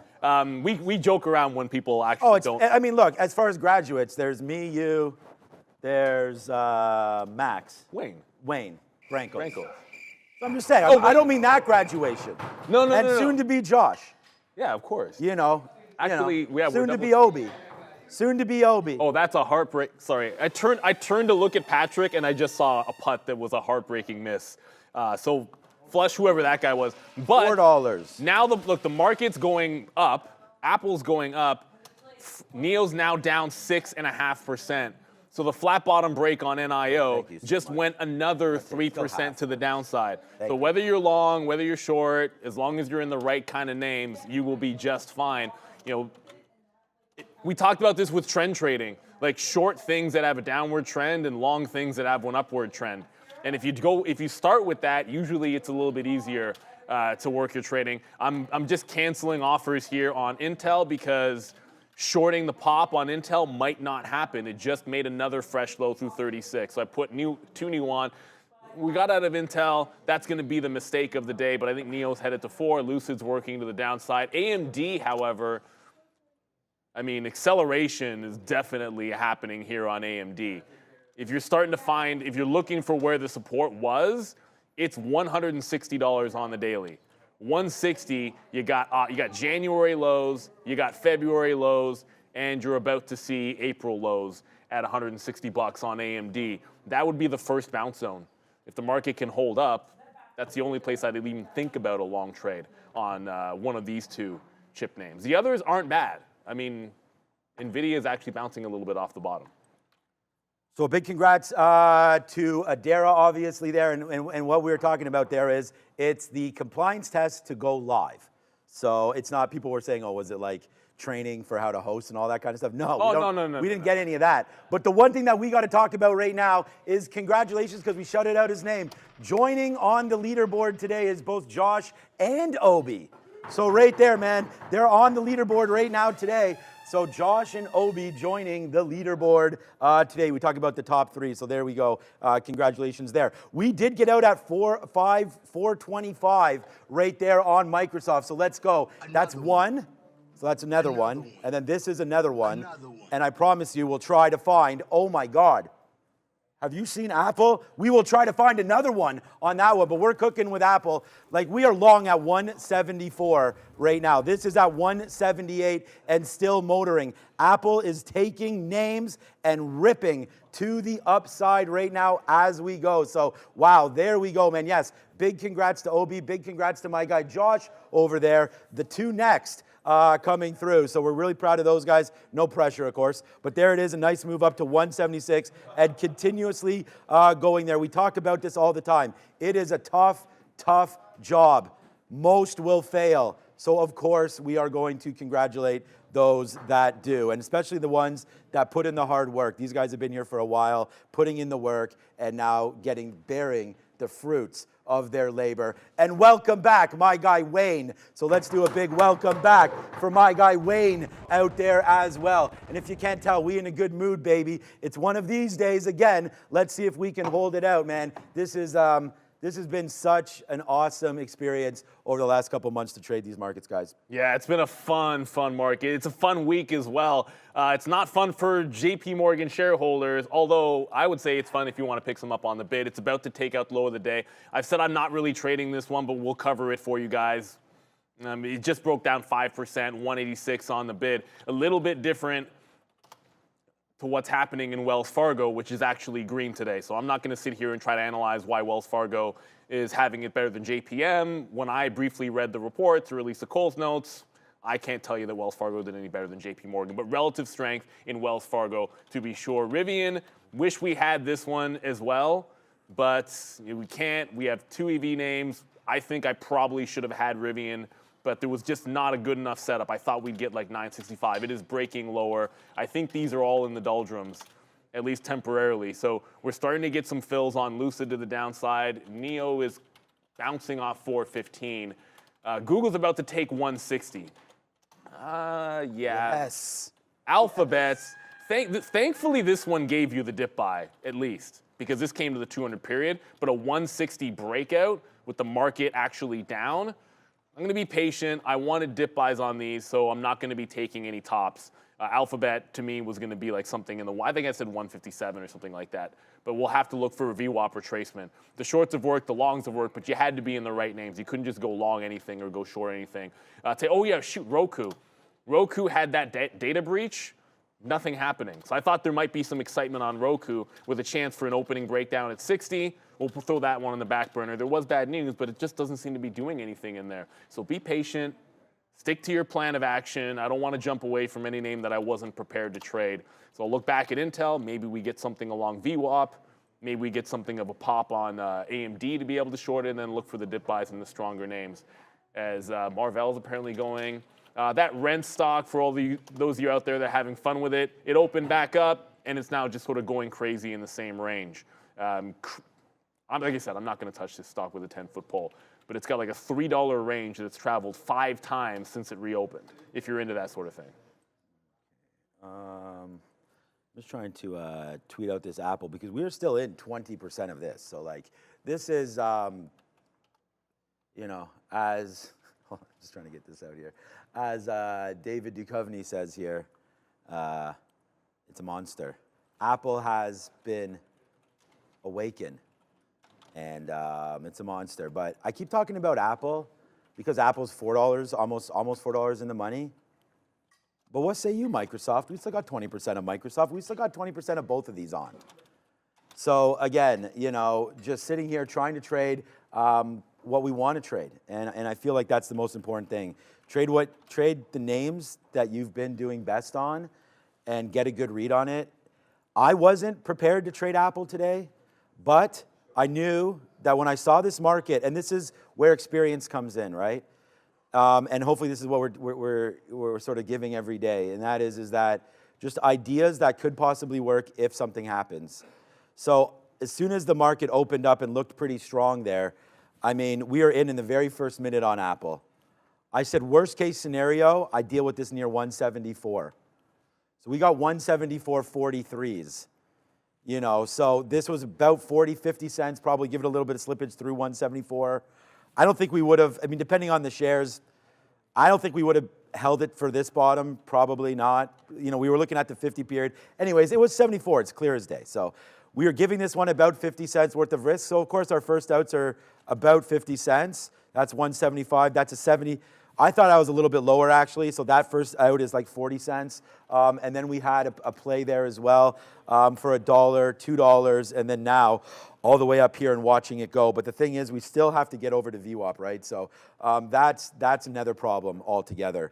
The fact that the market, if it doesn't get up there, then you're probably retracing back down. We still are short rate. We still should be short, I think, right now. So we're not short at all, but until... Short Apple? What? You want to short Apple? I mean, do I want to? No. Oh, okay. But I'm thinking that as long as we stay underneath VWAP, this is going to get exhausted at some point. But wow, look at Apple right now. Wow. Just going higher and higher and higher. No, I kind of want to short the market, which I was thinking about. Oh, the NASDAQ. Yeah, I was just, Apple's, I mean, come on, man. $4 in the money? Amazon's at the low of the day breaking, by the way. Okay, so that's what I want to do. There's some weak names. I'll go long that. Amazon's down 0.8%, not 1%, but it's getting close to that support that we had yesterday. I mean, the bottom, it's more like 185.5 than 186, and you're still $1.50 away, but it's a double bottom in here on Amazon. So I kind of like this is one I wanted to dip by. We're holding 18.3 in the NASDAQ. Well, watching the ES as well, but it's mostly the NASDAQ. So you have this level. The perfect level is yesterday's bottom, but you've got resistance to breakout to support. So wait for it to get down here. So I'm into it. Dominic asking for that ALLR. We'll look at the small caps for sure. I haven't had a chance to look at that one. I know you mentioned it there. I'm not familiar with that name. All right, we'll take 15 cents right there quickly on Amazon, and then now see where we can go on that one. That comes right back into pre-market low, so good look on that. We'll take that as well. And then now just see how far we can go to the upside on this one, see if we can print a little bit here on AMZN. I mean, we can always get back into Apple. We don't have to have... Like, we can get back in at a 180 break or something like that as well. But right now, we are cruising. Oh, my. Right now, that was a good look right there on Amazon. Yes, sir. We will take that money and put that money in the bank. Shout out to all my WWE fans right there. As Money in the Bank will be heading towards lovely Toronto, Ontario, Canada, coming up really soon. Shout out to Triple H. If you need a promoter, I'm right here for you. But here we go. Nice moves to the upside now. 40 cents in the money on Amazon. $4 in the money, $3.50 on Apple, and another $1.56 on Microsoft. Hey man, some days we're bullish, some days we're bearish. Today, as you can see, unos, dos, tres, all locked and loaded right now for this. So we're happy. It's been working out for us, obviously, here. So let's just keep the good vibes going. And right now, man, we have all the names. So I don't know. So far, so good. Microsoft, $1.70. Amazon, man, good look there. It's about on to break Amazon. highs. Yeah, boom. Yeah, I mean, if Amazon can even get back to, I want it green, so I'm looking at 189, sorry, check that, 188, like 90s, 80s, and 90s, somewhere in here. If it can punch through this consolidation, I want it out in front of that. I keep hearing stuff about Roku, but who cares? Looks like it's going to be a nothing burger. But NEO's starting to bounce on me. I did take the majority of NEO out, and now it's starting to make that relief rally. So I want to hold this, see if it gets to the $4 level. It's pretty close. If I reload, it's got to be somewhere around view up. But we'll see it slow down first. Let it calm itself down, and then look for a reload. I'm still going to be like, what are we doing with Intel? Because it's finally starting to bounce, and I'm finally looking for this VWAP trace, but the market's looking much stronger at this particular point. So with patience, allow it to get here, make some kind of a top, and then we can maybe reshort that. Let's go to Adara for happening now. Even though you said money talk. Just getting in some numbers here. We got that Michigan Consumer Sentiment Preliminary coming in 77.9. So this is lower than the previous of 79.4. We also have 5-year inflation expectations preliminary, also higher than the previous, 3.0% versus 2.8% previous. So this is actually coming in higher than the forecast of 2.8%. So 5-year inflation expectations higher than the forecast. We also have consumer expectations preliminary lower, slightly lower than the forecast, 77 versus forecast of 77.5. Current conditions preliminary also lower, 79.3 versus forecast of 82.7. And last but not least, inflation expectations preliminary, 3.1% coming in higher than the forecast of 2.8%. So a lot of numbers higher than expected for inflation expectations and lower than expected for consumer sentiment, guys. We also have the market in general here not reacting too much to this, still seeing a little bit of consolidation on the 3-minute chart in this range, down about 0.6% right now on the day. A couple of specific areas to keep in mind. A lot of these banks or major financial institutions, JP Morgan up here, JPM, down at one point over 5% after its earnings. CEO Jamie Dimon saying that the firm should be prepared for potential, a wide range of potential environments, and basically warning of some potential geopolitical issues impacting the firm. We also have Alibaba and a lot of these Chinese ADRs to the downside. BABA down about 3% right now amid some weakness overnight in the Chinese markets, guys. Oh, there's some headlines coming about, the U.S. military making some movements in there. Yeah, watch out for your oil stocks. They're already running to the upside, but I imagine they're going to get some extra juice with any more of those geopolitical headlines, so keep your ear to the ground there. I just double-checked when Alibaba was moving. Pinduoduo, for now, holding a higher low. If there's a recovery in the Chinese ADRs, there's a little bit of strength coming into PDD. Tesla, because I'm still in the same couple of trades, and then the new one was Amazon to the long side. But Tesla fails to break out of the range another time. So I feel like it's only a matter of time. We're not going to stay inside a $2 range for Tesla the entirety of the day. If that's the case, I mean, look, I'm not going to make a bet because I'll make some stupid bet, then I'm going to have to eat Vegemite or something stupid. But there's no chance we're going to stay here. If it flat bottom breaks at 171.50, I'm going to try to add to short positions in the EV names that I have and try to get into some Rivian as well. So it's about 70 cents away on Tesla. I just think it's a lot easier to be short these other things than Tesla. They're already trending down. But that floodgate opening up could provide a good entrance spot. All right, I'm just going to start to get out of some things. I just got out of Apple right there as well. And a big shout out to Take Profit, Tom, man. I mean, this is why I try to speak in certainties. So thanks, Sean. Appreciate you guys. Appreciate Neil, everybody here. So thanks, Sean. Appreciate you. Look at that. Nice little profit there on Intel. So congratulations. It was sticky note number one, of course. And you must have taken some options on that. So hit it right off the open. So congratulations to you on that one. All right, well, it's all ended. So it felt like a dream, but then it really wasn't. We just nailed Apple, and that's that. So we got out there, we got out at 50s there. So not a great out for sure, but we're out of that name now. We'll just sort of regroup and see what else we can get going here for Apple. If we get a little bit of a dip buy, we'll take that opportunity to do that. We are out of 80% of our Amazon trade, as well as that's, I don't know, I mean, again, don't know where it's going exactly, but we got out. So it made that move into the pre-market highs again, a bunch out at VWAP, and then a bunch more right there, as you guys can all see. So pretty happy with some of these trades so far here today. Let's just see if we can keep the good feels going. It's Microsoft right now that, of course, is my number one worry, but I'm not overly worried about it, but it is pulling back into VWAP. We only have 20% left of that as well. So 20% of Amazon, 20% of Microsoft, and flat on Apple, looking to get back in. Yeah, I just got another fill in Lucid as that continues to work its way to the downside. Someone just asked if I had any long plays in Tesla. I'm not playing Tesla. It's Neo, Lucid, and hopefully Rivian that I want to be in today if we can. I just want to rent is halted again, and it's halted to the upside. So $27 halt, sorry, $26.69 halt, and it's up at $27. Which is the current tap. So congratulations if you got it. We'll keep you guys apprised of it, as I said, won't be trading it. If Tesla breaks down, it's just that I wanted to be adding. Support is there, 171.50, but I'm looking for adding to short opportunities in some of these other names. It'll be Amazon that's coming under some pressure back down into those lows, looking for the reload on Amazon. Previous resistance into support. If it holds a second time, technically it'll be a third time here. The second time is when we went into the long. I'll look for the long off that bottom one more time here in Amazon. Let's see what happens. The market's starting to head back in. If we break the lows, probably going to take everything down. But until that happens, support is support until it is not. Hey, it doesn't take this guy too long. A big congratulations. Let's hear it on the floor for Wayne right now, who is on the leaderboard as well.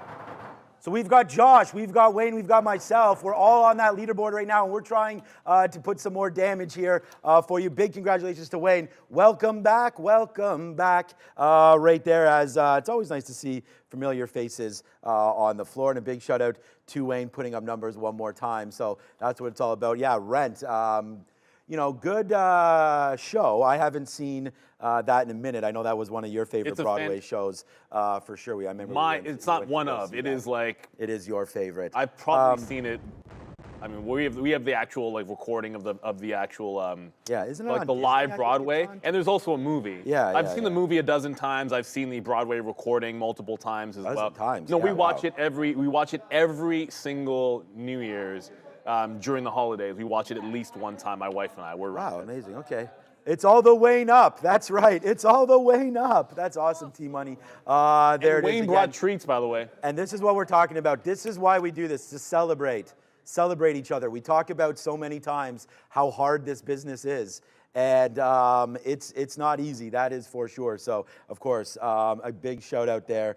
Make sure that if anybody's interested in joining, us here too, go over, find Real Trading, man. Go find the office or the area that works best for you and your family. Join us here at Real Trading, our number one sponsor, of course. We talk about it all the time. Over 3,000 traders. Fortunately, not available to residents of the United States, but come join us on a prop floor. And there's different things happening on that, so keep checking back with Real Trading. Submit your interest, and let's get ready to rock and roll. And by the way, look what happened to Apple. Money. Just by getting out, we saved ourselves that money. Like, that's another dollar winner, basically. I mean, we didn't go short, but we're sure as hell ain't holding on to it, you know? And by the way, that leads me to Amazon. All right, you know what? Fine. I'm not here to mess around. I'm only here to make money. So Amazon right there, we get out. We take it. We make that money. We put that on the board, and we get out once it comes back in. I'll just take that out right now. I'm getting a little nervous. We talked about that in this market, so let's wait to see. Remember when we were up here and I was like, short? And Neil was like, short Apple? I was like, nah, that was wrong, but at least we got out of Apple.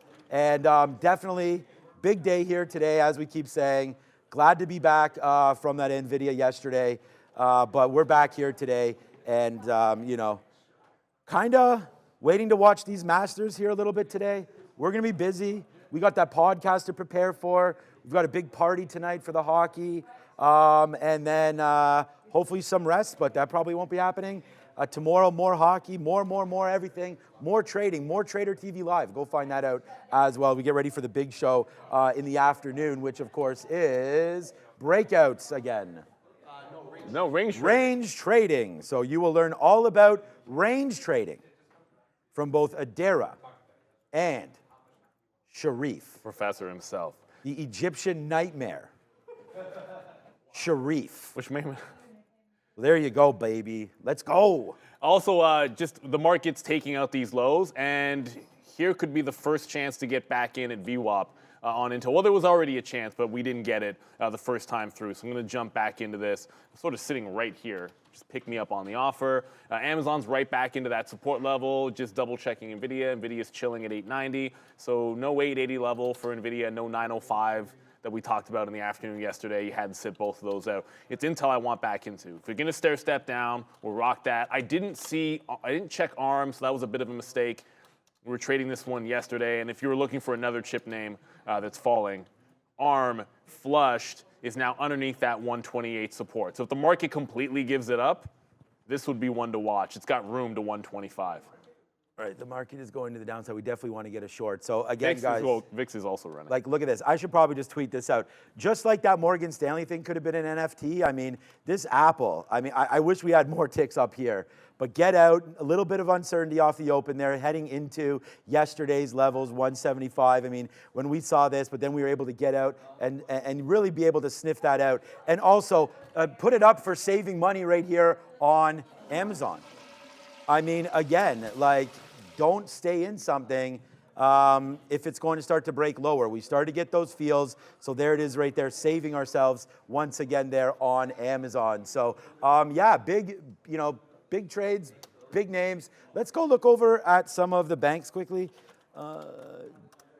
Amazon's trying to bounce again off that low. You know what? This time Amazon VWAP, I think, is going to be the thing. So Amazon just double bottom. We're going to ring the register for now. But remember, this is trending. This is trend down, and the market's trend down. This is like the third time we've tested that low. So we'll scalp it into VWAP if we can. Want to make sure we're taking profit as said. Lucid doing okay. Intel, we did get the fill to start that position. Why the JPM dump? There's a lot going on. But look, I said this a couple times, but I don't mind saying it again. Look, JP Morgan, I'm not going to tell you about the earnings being bad or anything like that. It's just the market is reacting, probably because how strong the stock had already been. Like, you make a move like this to the upside, and sometimes it's just to sell the news event. And it's not a bad report by any measurable that I would ever consider reasonable, but it doesn't matter. Just trade the price action. I'm staying away from this one today. I've had, I'd say, zero success the 2 or 3 times that I've traded bank earnings in the morning. So I'm not touching this one because I know better than to do it. And my bias would probably have me trying to find bids on this stock today, and there aren't any. Okay, we are short here on Intel, and we're short at 32s. So I'm taking some 29s out here again. So we'll probably choose different outs here, but I'm going to try to scalp this out. We do have some shares on this, so if we could just start to stack up and start to add a little bit to our profit here, that would be good. So we'll wait at 27. We got a 28 there. I tried to cancel that. We're at 27. See if we can get a fill. I'm just taking out like 10% here at most, and then we'll see about a drop into 20-ish or so, and then we'll deal with it at that point. So that's what I'm kind of looking for right now. We do also have a new short on right now. It's shorting the market. And like I said, this is what I'm here to do. I talked about, I think the market's going to potentially start to head to the south side. So what did we do? We put on Intel. We put on the TQs. We got out of Amazon, right? We got out of Apple.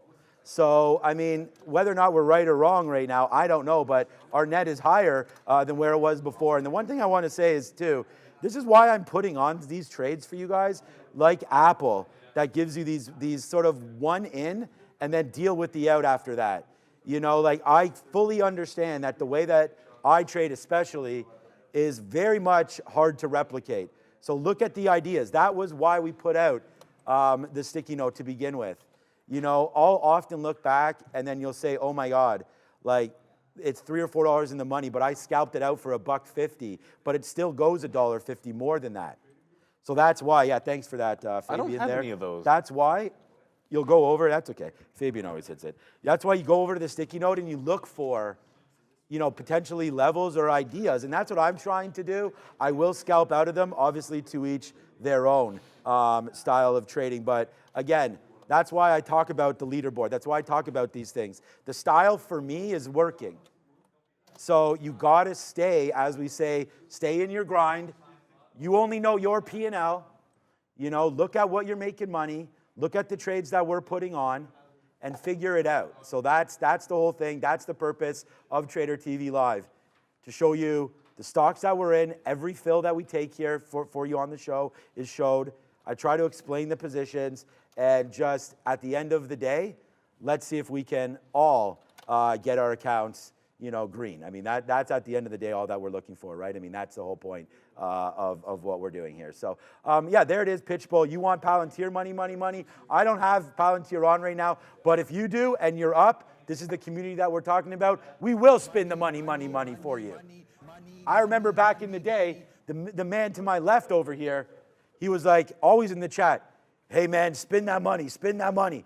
So we did it, boom. Next thing I know, I turn around. This guy's sitting right behind me, right here, right where Big Patty Ice is. With half a shirt on. You know, I'm like, who is this guy? You know, he befriended the right people, works hard, and now this man is killing it on the Midday show. So shout out to Sharif over there. We look forward to hearing all about his range trading strategies here today, as we are still... Speaking of ranges. Yeah, go ahead. The range is about to break on Amazon. That's my segue. So my change of direction was I got the reload and I took one out. Usually you'll see me do like 20 cents. I'll risk, if I'm risking 15 or 10, I'm going to get some of 20. I would take one here and one there. No. This is too weak. This is going to break. So I'll hold on to a small piece. And if it breaks a low, we just get out. The market doesn't seem to want it today. And I mean green. If we break those lows, we'll just hang on to the shorts that we have. It's been only short up until the Amazon trade for myself. So we'll see if it can hold on. I'm really not that optimistic that it's going to, but I got some out there and we'll have to walk away. If you put in lower highs and lower lows, then to me, that's weakness. And that's a trend to the downside. Intel working its way back in. We said short VWAP. It's starting to work its way back in. 36, I do believe, is going to be a thing, however, on Intel. Every 50 cents, this stock tends to have support and resistance. Just it's very typical that way for Intel. It's just the way that it happens to trade. So the shorts are ruling the day, unless you're talking about Apple and Google, I want to say. And look at this, guys. I mean, we're already going to be up more on Intel, and we're only in the money 11 cents than we were on Amazon. So remember what we said? If you're going to put something out there, trade it and try to make money on it. So we put on some decent shares there for Intel for myself. So now that it's coming in, remember I told you I'll trade it a little bit different? I'm just going to start to take this out right here because of what I just told you. So that's something to note here, and that's why we always say, look at the stocks, look at the names, and then figure it out. There is some negativity a little bit right now hovering around. I don't know. I'm just hearing it in my ear. There was some geopolitical stuff. Yeah, I got it. Yeah. So that's what I was going to say. There is some geopolitical stuff here. White House will not comment on reports. This is old. The market's not moving on this, I would say, because the market's not moving. It is going to the downside, but we started that pretty early today.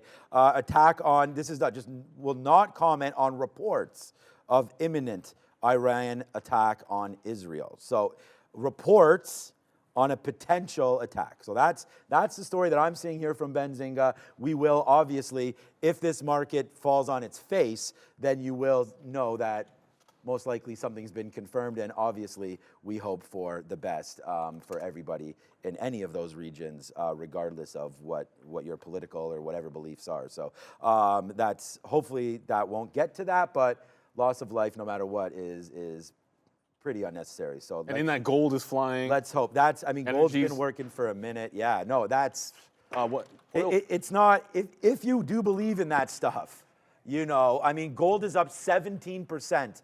Neil, this year, and more than the NASDAQ, more than the S&P 500, not more than cocoa futures. But gold still nicely done up to the upside here. Look at this. Chocolate never goes down. I mean, no, chocolate, coffee, all that stuff. Look at it. Boom. Nice move to the upside in gold. And still today, as Neil mentioned, up 2%. So, yeah, man, not good, but Intel, by the way, see what I mean about getting out up there? So now all of a sudden, Intel, no, now I've made more money on Amazon. And what a good out, by the way, that was there on Amazon. Even though it's back up, Oh, you got the fact that we went to 187.20 there, like that, by me getting out here and keeping Amazon where it is, we still have a decent net on it. But at the same time, we didn't reload, which would have been nice. But then often what happens, sometimes, I think that's what you're going to say. I get wicked out all the time on that kind of stuff too.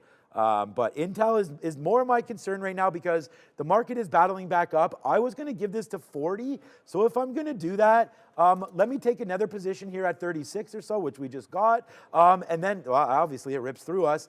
So we'll see if we can get a little bit more out here. But a break up through 40, and right there, we're gone. I have the same stop. We're gone. So, yeah, so Neil No, it's because you showed the chart, right? Yeah.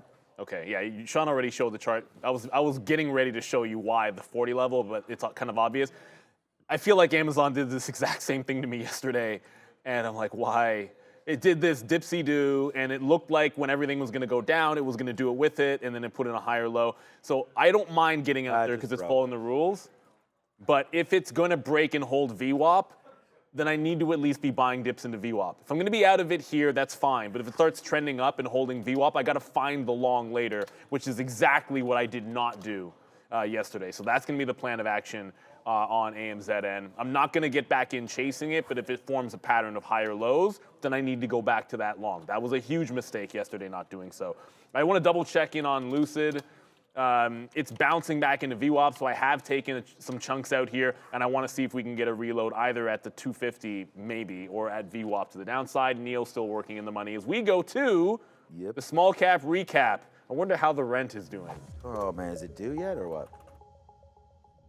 Nice pop up here for IWM, the Russell 2000, with this nice little green 3-minute candle. Still down, though, about 1% right now for the Russell 2000. A couple names on watch here today. I don't have Rent the Runway on here, but quite a few other names to talk about, including EasyGo, this one entering into a $1.84 million procurement agreement to sell some of its security patrol robots to a company in China. So nice move up here, about 100% to the upside for EasyGo. Pretty small float for this one as well, about 2 million shares. Small float also present here for Alarity Therapeutics, ALLR. This one is a float of what I'm seeing just over 300,000 shares, 8.2% short float. So pretty significant there for Alarity. This one increasing the offering of its common stock price from $1.4 million to $2.4 million. Last but not least, Pax Medica, PXMD up over 100% after announcing some positive test results or treatments for its Pax 101 treatment, guys. Wow, so Palantir's tanking or ripping? ripping, tanking. Okay, I'll take that. Tanking. Tanking, okay. You think we're tanking? No, it's breaking out the top. Oh, yeah. Like, it's, okay, Take that. I mean, 23 just went. If something is strong and trending up, like show me trend, and Let's go that's what we Intel, want. baby. I'm getting some out here in the 20s on Intel, but I want to do some possible work on Palantir because I don't want to long here into overhead resistance, but I would like to be long if it holds higher lows and the market holds up. So that'd be like 23 even on a pullback. VWAP, it's kind of far away from that as well. Now we can go back to Intel. I just wanted to make sure. Like Palantir, that's even stronger than I expected when I looked over. I heard you guys talking about it, I didn't realize what it was doing. Underneath VWAP, I still think take Intel out into 36 even. That's going to continue to be a short. AMD, I know we're focusing on Intel, but AMD has cracked VWAP and is still going to the upside. So in the back of... Really? Yeah, like in the back of my head or mind over here, I'm keeping an eye on AMD, which is starting to rip some faces off. I feel like if this is taking 65s, it might not be a reload a third time on Intel off this level. Because if it caught a bottom here, a relief rally doesn't have to go very far, how badly that stock's been beaten up. We saw this before. So keeping an eye on AMD. If it's breaking this 165 out, don't need to be going back to the well. TSM, people are asking about TSM, please. Okay, no, I was going to go there. You don't have to say please, but I appreciate being polite in the chat. We're Canadian, so we tend to be way too polite. Down 2%. This is usually look for longs and buy dips on TSM. That's the kind of stock. Oh, goodness, 143 on TSM. Oh, wow. If you saw this 1 minute ago, it just bounced off support and went $1. So congratulations if that's the reason. I'm kind of hoping you were talking about TSM because you saw it here and were looking for the buy. I wasn't. Congratulations if you got it. 143 looks like a good support level on TSM till it breaks. Yeah, so just real quick here, we do have a new position. We've been talking about it, but now we have a fuller position. It's not going to be for very long, man. VWAP is right here at 10s. If we break above this on the TQs, just making sure we have that order in, then we're going to get out. I'm just playing a move back up into this area. And I chose the TQQs because that's the weapon of choice for me most of the time. It's triple levered. We've traded it well. I think we're probably net up on it. I say that because I really don't. I'll have to double check. I am not sure on that. But here it comes pulling back in. We're up on it today. I mean, we already got short there at 80 and got out at the bottom of the day there. Let's see if we can continue to do that. That would be pretty sweet if we're able to. No guarantees, though, as we sit here and, of course, wait to see what's going to happen with the triple Qs, hopefully making that move back down. We got out of Intel, but back into it. Kind of an ugly trade, to be honest with you, there on Intel. We're still up on it, but only because it did pull back. I'm not like thrilled or anything with that Intel trade. Wish we would have done a little bit better on it, to be honest with you. So that's what we're doing right now, and that's about it for me. I mean, we're working on some of those trades. We do have the TQs. This is going to be a big position for me. Well, it is. So it's a big position. So we'll see if it comes back in and start to take a little bit out here as we go on the TQs, as we start to pull back in. So far, so good here on this one. Yes, sir, let's go. A little bit more of a push down in, and we'll see if this market really gets going. Bouncing off the 50 period, that's what we like there. Oh my goodness, DJT, What happened there? it's down 7% and about to break the lows. Arga. I don't have locates on this, so if it flat bottom breaks, it probably does so without me. I can get them, it'll take a second. But yeah, down 7%. It looks like this is going to be another one of these type of days. But it was consolidating for a flat bottom break. See, this is why we talk about this setup. You have a trending stock down that makes any kind of a double bottom and then just take the short trade as it breaks through. So if you had 32, like that could probably make your day. I'm going to go pay for locates so we have the optionality to be able to trade it. But I just feel like that's already happened on DJT. Yeah, here comes the concern. There goes Intel through that 40 level. So it does not hold on. Intel just broke it out. It's just one VWAP. I'm going to take this, like it goes back into VWAP on a trending stock to the downside. That's just a setup that I'm going to like almost every single time. But it does take out that local high on Intel. Other shorts still working fine, but that one just came back through. You know, you won't believe this, but today we are 1 for 1 with Apple. We are 2 for 2 with Amazon. We are 3 for 3 with Intel. We are 4 for 4 with Microsoft. We are 5 for 5 with the TQQs. Money, money, money, money, money, money, money, money. All right. So far, so good here as we go today. So nice little start to the day here. Shout out to everybody that's rocking. I mean, that's just what it is right now. Look at this market pull down. We just talked about shorting the market here again. So, you know, trading big names, small names. Oh, damn it, not fast. NASDAQ names, all of these names. Well, you got old man hands over there? What's up? No, I was trying to get the locates on DJT fast enough to take the break trade. So the momentum already took it down. Didn't quite get it fast enough. I didn't pay for locates before we sat down this morning, that's all. Yeah, and that's the thing. Reddit, too, maybe a name that you may want to pay for locates. 10:30. I don't have what's for lunch yet, but so far today, man, we're cooking up 5 for 5. I don't know. We were I've only traded fourth. We were 9 for 9 the other day as well. Oh, that fell down? You stole them. She's doing, Ram's back and she's very, very busy this morning. But you know what? I don't think there's a red stock on the desk. God forbid we don't get our TikToks. Hey, what's going on? All right, let me see. Oh, I like that. Okay. Okay. Some dancing. You guys will all be able to see it in a little bit. Oh, I've refused to do anything like crazy dancing or anything like that. So you will probably see Sharif do it, and Adara do it, and Neil do it. I'll do that kind of stuff. I'm going to try to focus on trading. I'm not taking myself that seriously. Like, I'll do some nonsensical stuff. Today I'm going to have to do the Bring Sally Up challenge because Mr. Westermeyer, I don't know if you're in the chat, Mr. Westermeyer, but if you are, I'm doing it today sometime during the midday, and then you owe us a new, once I'm going to fail the challenge, but I'm going to do it till failure. You're going to owe us a new Magic 8 Ball. Customizable Magic 8 Ball that we can ask questions like, will the NASDAQ be down 2%? No, it's already red. Will it be down 2% by the end of the day? And then I shake. I mean, that's how the Magic 8 Ball works. I don't have to tell you that I'm shaking. I could have just done it. See, and this is the problem. It's like it's hanging on to, and it's not really. See, that's anticlimactic. This silly thing does need to get replaced. There we go. Wait for it. Can't even read it. Confirm. I can't even read this silly thing. This is why we need a new one. Magic 8 Ball. Abject failure. You're as bad as DJT today. It says Fahad says yes. And that's why we got to replace it. So the NASDAQ's going down 2% today, apparently. Yeah, that's a possibility for sure. I mean, we did talk about that. We are short the NASDAQ. I mean, there's reasons why I'm short the NASDAQ here. I'm not trying to do anything that's rocket science for everybody. I mean, we are just putting on trades and doing this. So, I mean, there it is.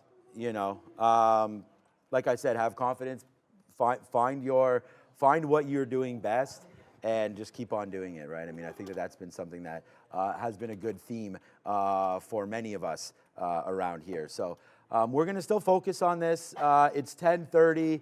I'm going to go reload the coffee, and we're going to throw over to Adara for your crypto minute, 69.7 right now. Start here, we're going to talk about BlackRock. They did have earnings today, but also interestingly enough, they did cross over $15 billion in total inflows for their spot Bitcoin ETF. That is IBIT for BlackRock spot Bitcoin ETF. So interesting note here, as of their earnings, they apparently reported $14 billion in spot BTC ETF, inflows for Q1 2024. So nice look here for BLK with regards to their spot Bitcoin.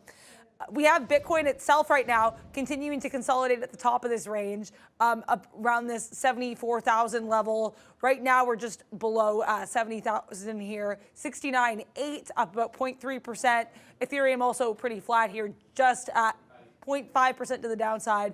We also have BNB up about 2.3%, Dogecoin up about 1%. So a lot of a mixed look here for a lot of these crypto names. And we are brought to you by Benzinga Pro. Sign up today for 50% off their premier news and research platform for retail traders with code TTV, capital letters. Use the link in the description to go to checkout. Thank you so much there, Adara. We talked about relative strength and weakness, and after the crypto segment, I saw in the chat, Coinbase is relatively strong. Usually you will hear me say I'm looking to fade Coinbase, and 260 was a good level yesterday. It's the only trade I made on Coin, which was right in there. I don't like the notion of shorting something which is making a high when the futures are and the market is bouncing off a low. Like market at lows, it's testing a high. That's not a recipe in my estimation for success. I try to stay away from something like that. If we were at a resistance spot, I thought on BTC, which we are at 70, that might be enough on most days. It's just a little bit too strong for me in Coinbase, so I'm going to stay away from it. I don't want to tempt fate. I got to be able to manage a couple of things here. Lucid's back at VWAP. This is not doing what Rivian did yesterday. If I pump over to Rivian, like Rivian's trade, when it broke the flat bottom, it was a clean 5% move to the downside. Now Lucid has been working, but it gives that flush, but it's a slow stair step and it's already bouncing. So there wasn't any kind of capitulation or fall apart. It's going to lead me to not reloading the trade. NEO, there has not been a reload. It's just been consolidating lower. And this is sort of the thing, why I like that flat bottom break. So Lucid isn't moving as much. But it breaks, it's just instantly in the money, and then now you can just sort of hang on to it. This is exactly what Rivian did yesterday. So when you find a pattern like that, you try to take advantage of it if you can. Frank Jones just said, I read your mind. Pull Coin back on the 1 minute. It's been in a downward trend since pre-market, and this could be the higher low. You know what the best thing about trading is I can say I love the level and usually I'd be shorting it and then not do it. And you might be right. It isn't. I don't necessarily disagree that it's in a downward trend since the open. But the other way, and you can read a chart any way you want, because I can then tell you, yeah, but also you could say it's a wipeout bottom underneath support, liquidity grab, and then stair step to the upside since the liquidity grab. I can read it a million ways. And sometimes if it's not clear to me, like I have conflicting reads on it, I'm just not going to trade it.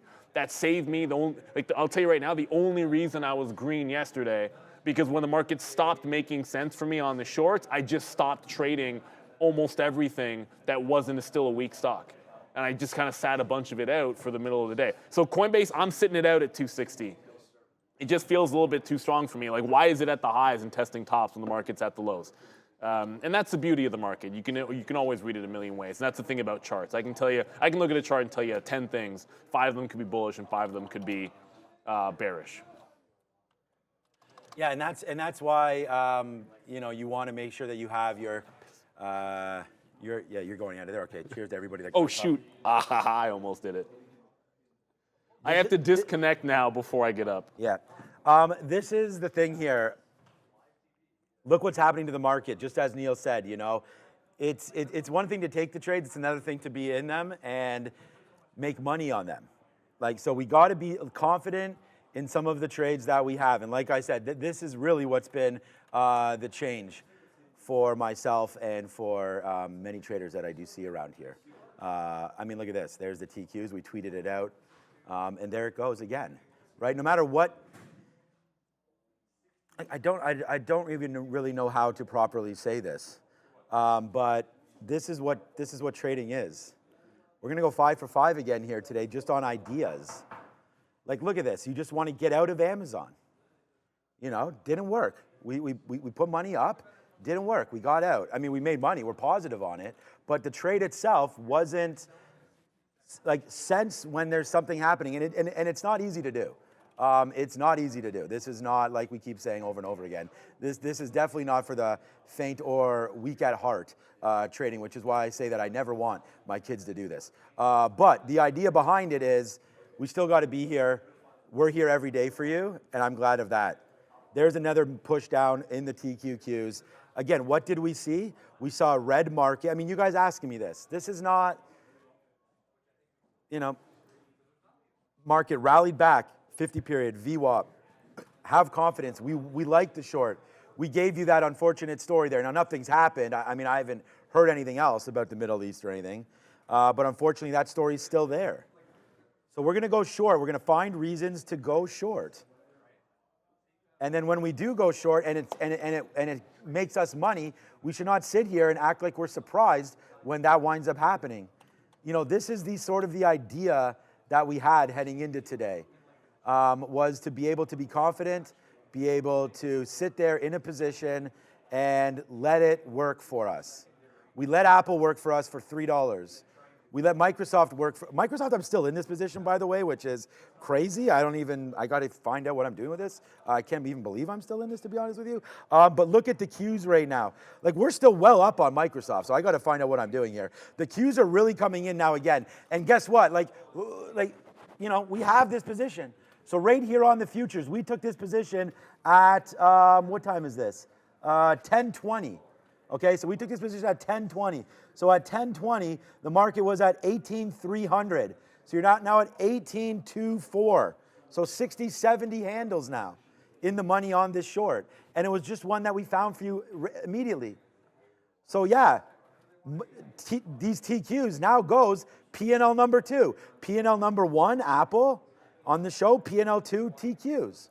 That's it, man. Put it on the board. AMD, yeah, we could probably do that. Today is a good day for trading, Audrey. But to be honest with you, we're kind of just par for the course right here so far today. It has been a good day, but I do feel like there's going to be some even better opportunities coming our way very, very soon, especially if you're holding some of these shorts. What's up, Abe? Be aware here, potentially amidst all of these geopolitical headlines, a lot of strength in some of these small cap energy names. We have HUSA here up about 35% and INDO up about 60%. So keep an eye on small cap energy stocks, guys. Oh, damn. Let's keep your ear to the ground. I'm back into Intel 36.5, just curled as the market continues to flush. I mean, we're now 1.4. I was half joking when I said the 2% thing, but on a Friday after the rally we had, it wouldn't be that crazy if we were to be able to see it. NVIDIA just took out 890, so if you got some chips, they might be in the midst of a bit of a dip. I wanted to go to Marvell if I could for a second. Load. There we go. Marvell's trying to break VWAP as we speak. If you're looking for like a late move on a chip name, this is breaking down under yesterday's close and VWAP. So it's a new one. I wasn't looking at Marvell. I was scanning some names that might look like they would break down with the market that haven't yet, and Marvell will be one. It's not quite punching through and falling apart just yet, but if we hold the lows, I want a consolidation under VWAP. If it does do that, I would look for the south side of the trade. I know it looks like it's relatively strong, but if the market continues down, it's exactly this kind of name that can play a little bit of catch-up here on MRVL. All right. I'm just tweeting this out because, you know, I mean, sure, this TQQ trade is what it is, right? How do we do it? I mean, the thing is that we tweeted this out, how long ago? Well, when we started this trade, it was 14 minutes ago. Well, we started this trade a long time ago, but there's the tweet. This is why. I have like way too many posts, 14,000 posts. But go over there. Hit the like, hit the subscribe, hit the follow. Ooh, we're getting closer. We're getting closer right now. So thank you again for all the love and the support continuously on the show, as we spend a lot of time here every single day for you. And again, just glad that everyone's enjoying themselves and being able to watch and trade along with us, be able to enjoy this. Neil, the shorts, we're all short everything. There's Intel back into the short as well. So yeah, lots of trading happening right now. So how I lost was getting back into names. Intel is my lowest P&L name of the day. Still green, but let's go over to the board and see if we can find out something else to trade with Adara. Just be aware if you are involved in Nike, CEO John Donahoe being interviewed on CNBC right now. So NKE, if you are involved, the CEO currently doing an interview. In terms of green sectors, we have exactly one that's going to be energy minerals. This one's strong again. We have some geopolitical headlines going on, so that could be what's bringing this one to the upside. We also have a little bit more of a flat look here, commercial services and utilities.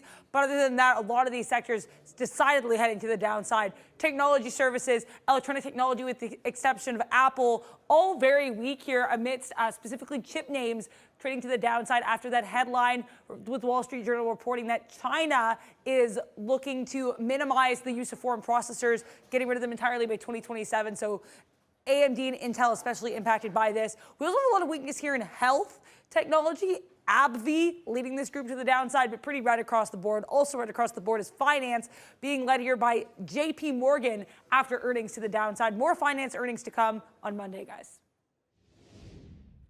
Yeah, it's just the beginning of earnings season, right? Like if you think the excitement and volatility is fine today, we just had banks report. Wait till we get some numbers from some of these tech names, then you'll see what's up. Because when you start shocking the world, when you're Microsoft or Apple, I mean, look at Apple today, obviously, AMD, NVIDIA, ARM. What the heck is going on with ARM whenever they report? I can't 1,600.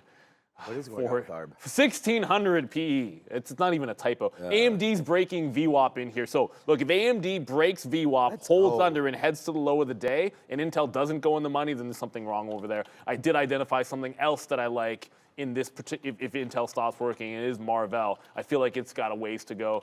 NVIDIA is showing me more signs of weakness to like the chip names to the downside. That's going to be breaking the low of the day.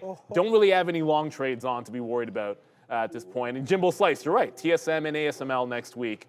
Midweek for ASML. I think TSM as well was midweek.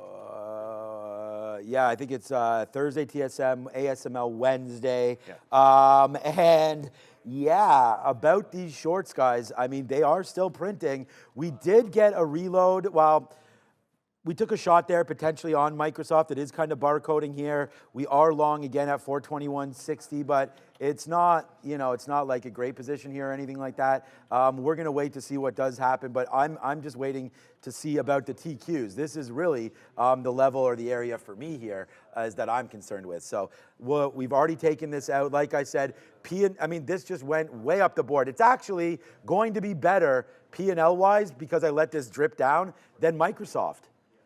So again, like that's what we're trying to do here. Amazon, way to give that one up. Like that's like basically a pat on the back right there for Amazon. Microsoft comes out, but we still stay green on that name. That was not, again, a great reload down there. We should have stayed net short, but it's all good, baby, because we got this one right now to the downside.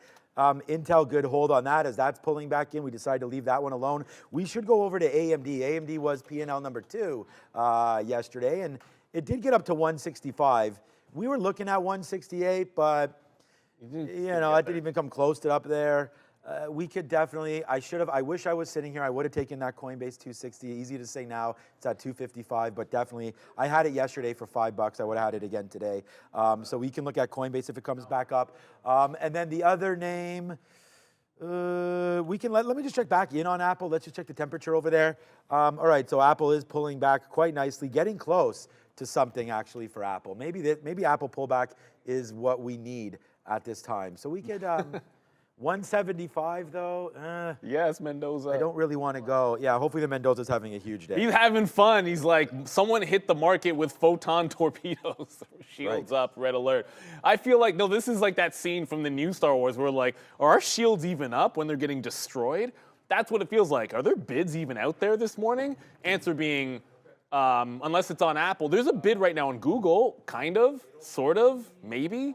There's a bid going on here, but we talk about Free Fall Friday as a joke because it was something that got said a while ago on the show, but today, it is. I mean, we're already down 1.4%. Even if you were to bounce from here, how much juice are we going to have after the rally that happened yesterday? Is there enough buying to actually get us a significant bounce, that 11 o'clock bounce you sometimes see? I'm not sure, but if you're going to try it in one of the stronger names.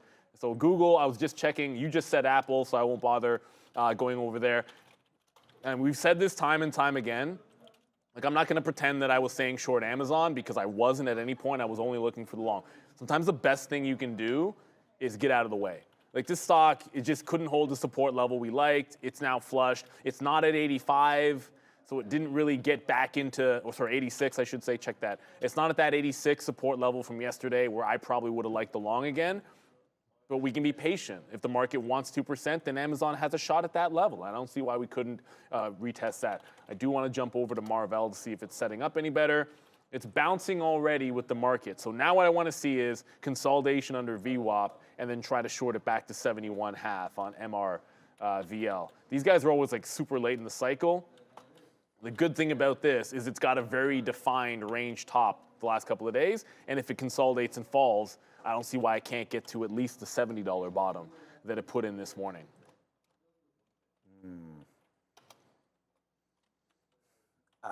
I mean, we're gonna discuss what's for lunch. All right.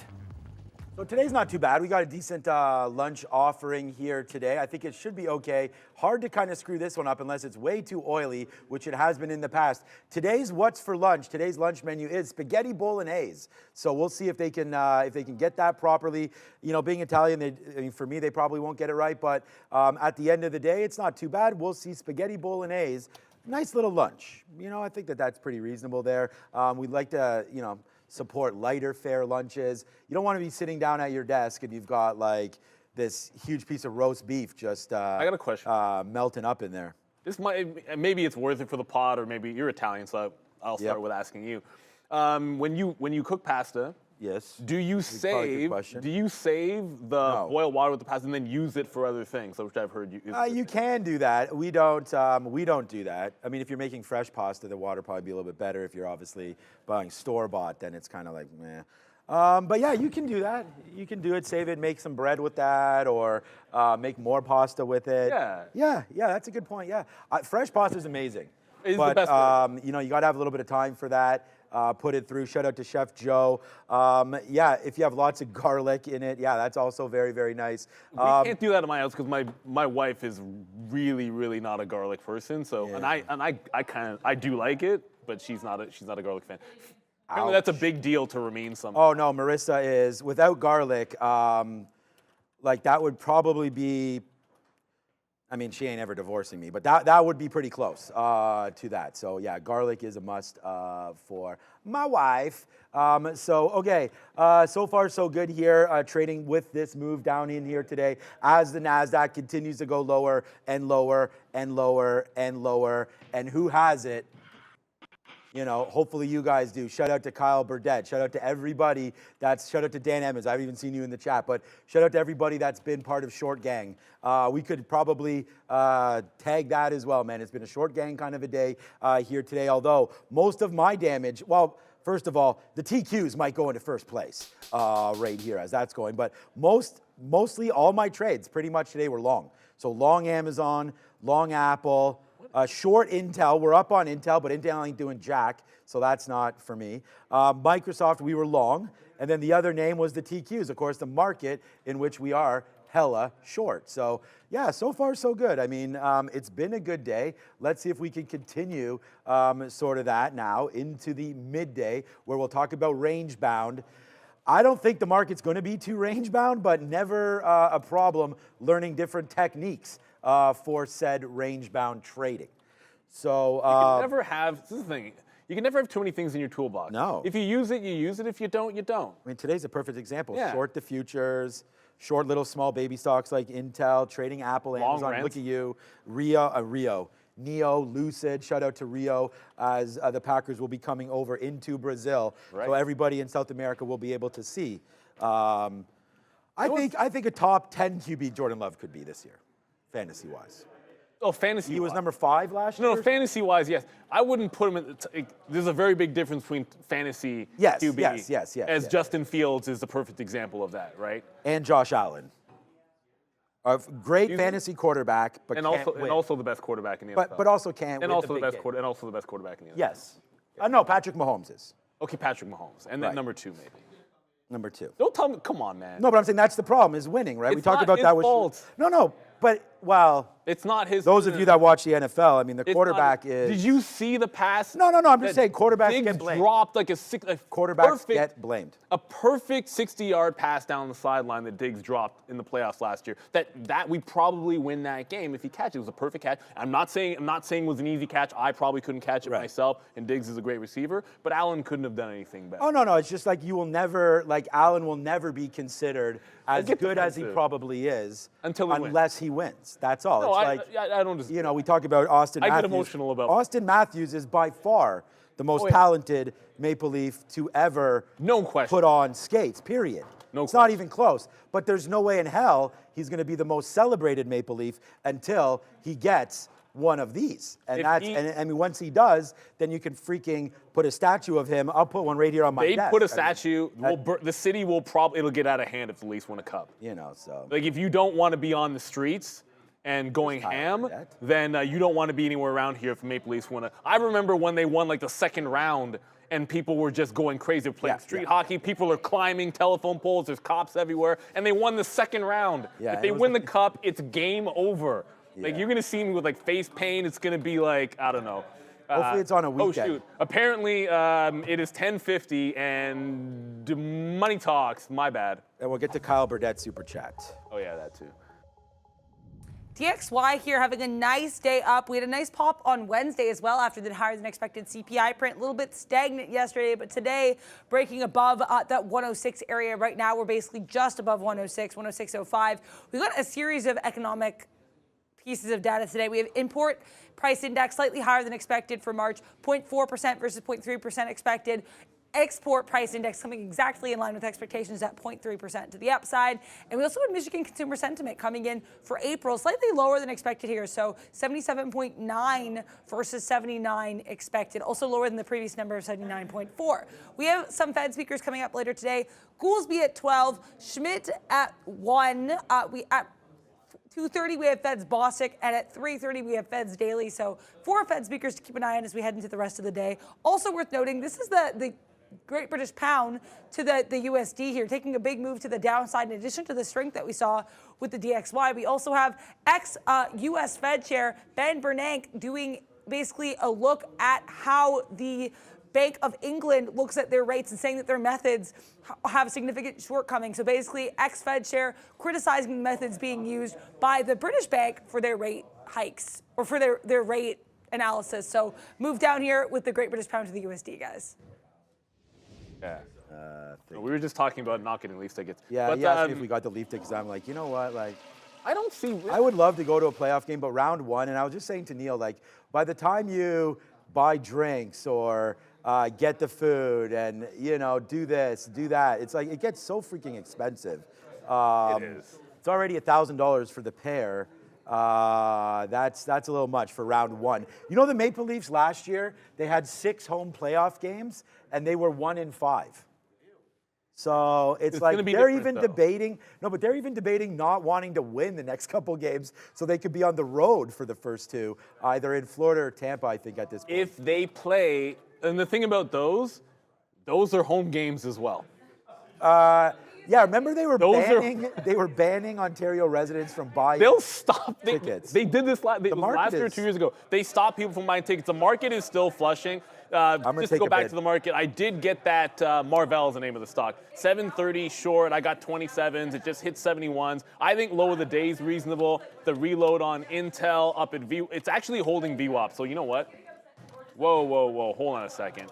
Intel is trying to hold VWAP when the market's breaking lows. We're going to get another out there. So Marvell, Intel, Neo is still hot garbage. Headed towards $4. I never got a reload on this stock. If it breaks the low and doesn't hit $4, I'm probably going to get out at $4.15. And the other one that we're short, I mean, Lucid, it's like in the money, but it's not really doing anything. This Lucid apparently just isn't Rivian. This breaks a fresh flat bottom 52-week low, and it kind of goes to the downside. Rivian puked all over itself yesterday. So I'm going to make a mental note that for some reason Lucid has a bit better of a bid when it breaks down. So yeah, and that's the thing. Like trading Lucid, Neo, especially like we should look at Alibaba. Oh yeah, Alibaba. Just to note, some of these names, you know, without a catalyst here, even though the market is tanking, could be pretty slow. But this is a nice rebound. We just took another piece out. We only have 10% left now of our TQQ position right there. So let's be sort of a little bit weary of what we're doing here in the market. Okay. Kyle Burdett, what's up, my guy over here? Yeah, what is up with that? He says, what are the proper noodles? So we could discuss this. I mean, you know, if you do have enough sauce, obviously in the pot, you do want to throw, for me, and it's different for everybody, I like personally getting a little bit of sauce there, and then he's just saying, do you want to finish the noodle in the saucepan?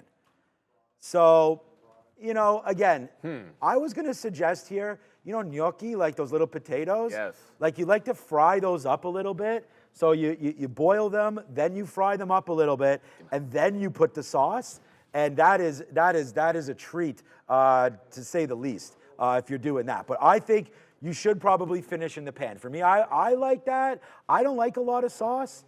So for me, I would rather kind of just get the noodle, put a little bit of sauce in there, mix it around, throw it on a plate, a little bit of Parmesan. I've been liking pesto a little bit lately, depending on what the noodle is. I don't love pesto. Yeah, it's not. It's what I'm saying. It's not really my Most favorite. people that make pesto, I find use too much of it. Yeah, that's where you get the what we just talked about, garlic. No, but I love a homemade marinara sauce. My problem is if it's a homemade marinara, I will use twice as much as is necessary. Yeah, because I feel like it needs to be homemade. Good. Like Amar did it one time when I was in Texas. Our buddy, he made fresh spaghetti, and I was just like more. I'm like he's like, is there any spaghetti in there? I'm like, I don't care. It doesn't need to be any spaghetti. No, I was just looking at Alibaba here because it's kind of making a bottoming pattern. I forgot what I wanted to say. But I look at it and it's like it's right on a key level. So resistance, support, fill in the gap, 72.30. It's not 72 even, but when I pulled out the 15-minute, it is a reasonable level. And it's one bottom and two bottoms in here. Throw that away there. So if it gets down into the 30s, I mean, you're not risking a lot. If you get a 35 fill and give it to 25, like that's, like when are you risking 25 cents on a BOBA trade, or 10 cents or 15 cents on a BOBA trade, and it's a reasonable setup. It gets to VWAP. You know, that's not even that bad. So Alibaba, we'll see what happens. We're only short, and it's not that I'm hunting for long, but something has to be at a good support level. And if it is, then we don't mind putting on. There's only 2.5 minutes to go. It's been a fun one. Learn to Trade's going to be wild. Obviously, we'll be back this afternoon. Oh, yeah, I'll be doing that Bring Sally Up challenge. Oh, yeah. And, I was looking to see the. What time do you want me to do it, Sharif? I'll do it sometime after the lesson. Would it be better for before or after lunch though? Like, what are you feeling about a salad? It's only push-ups. Okay. So I think it's fine. But I might use the. We have a putting green, and I might put it down just a little. For slippage. Look, if I fail, like if I go to the point of failure, I don't want to like fall on that nasty green screen thing. I might put something down. I mean. It's not like we clean that thing. Yeah, but we probably also don't clean that golf thing either. But. Well, that's fair. All right. So join Neil in and around midday. Sharif will update the time. Yeah. Right, because that way we'll see how we're all feeling right there. Shout out to Mr. Westermeyer as well. What I wanted to say, and I forgot, this is like something that at least my family does it. Probably if you're Italian, you're probably doing this as well. You're not allowed to leave any sauce on your plate. So that's the one thing. So what no problem here. Exactly. So that's what I'm saying. Like, it's because of what you said there. You made me think about that. I forgot about it. You take the fresh bread and you start scooping it up. And that's what you do. Because, you know, if Nona saw you leave something on the plate, it's a wooden spoon coming at you. So you need to either fit, wooden spoon. I've had wooden spoon broke on me before. So, but as you can see, it wasn't, but that was my mother running around, chasing me literally around the house with a wooden spoon. And then eventually, my mother's brutal. See, and she's not even the Italian. No, it's George that we were all afraid of. Oh, no. My Italian father. George would just sort of sit on the couch and look at you like he wouldn't. And you'd be like, when we all behave. No, I've known Sean since we were teenagers. That's why I can. He's just looking at me strange. All right, so again, thanks for watching, man. I mean, we're still net short. Just quickly, the TQs are at the bottom. We did have a little bit of a move back. We did cover that. I feel like we just hold this the rest of the way because why not? We'll wait for that, and then if it goes down, man, we'll just continue to watch this hit rock bottom, baby. So just like Dwayne "The Rock" Johnson, the market is getting the rock bottom right now, and I don't know, man. Will it wake up and get that people's elbow later on? I feel like it's more like the TKO than the rock bottom. TKO, okay. It might be getting Stone Cold Stunnered as well. Stunner's more violent. I mean, TKO's more violent. The Rock Bottom's a good move, but I feel like the Rock. Rock Bottom is a great move. No, the Rock knows how to play it up. As an actual, like, if other people do it, I feel like I love the TKO. The Rock is pretty solid. But it's 11 o'clock. We'll get out of here. You know you want to learn to range trade today. Hopefully, if you're short, the range breaks to the downside. But if you got the longs, you're kind of hoping those bids hold get up. Down, apparently. We'll be back at 2 o'clock to round out this week. But for now, we've got Sharif and Adara with Learn to Trade. Wooden Spoon Survivors Club. What do you think? I missed. What is up, beautiful people? Welcome to How to Trade, formerly known as the Midday Show. That right there is your girl, Adara.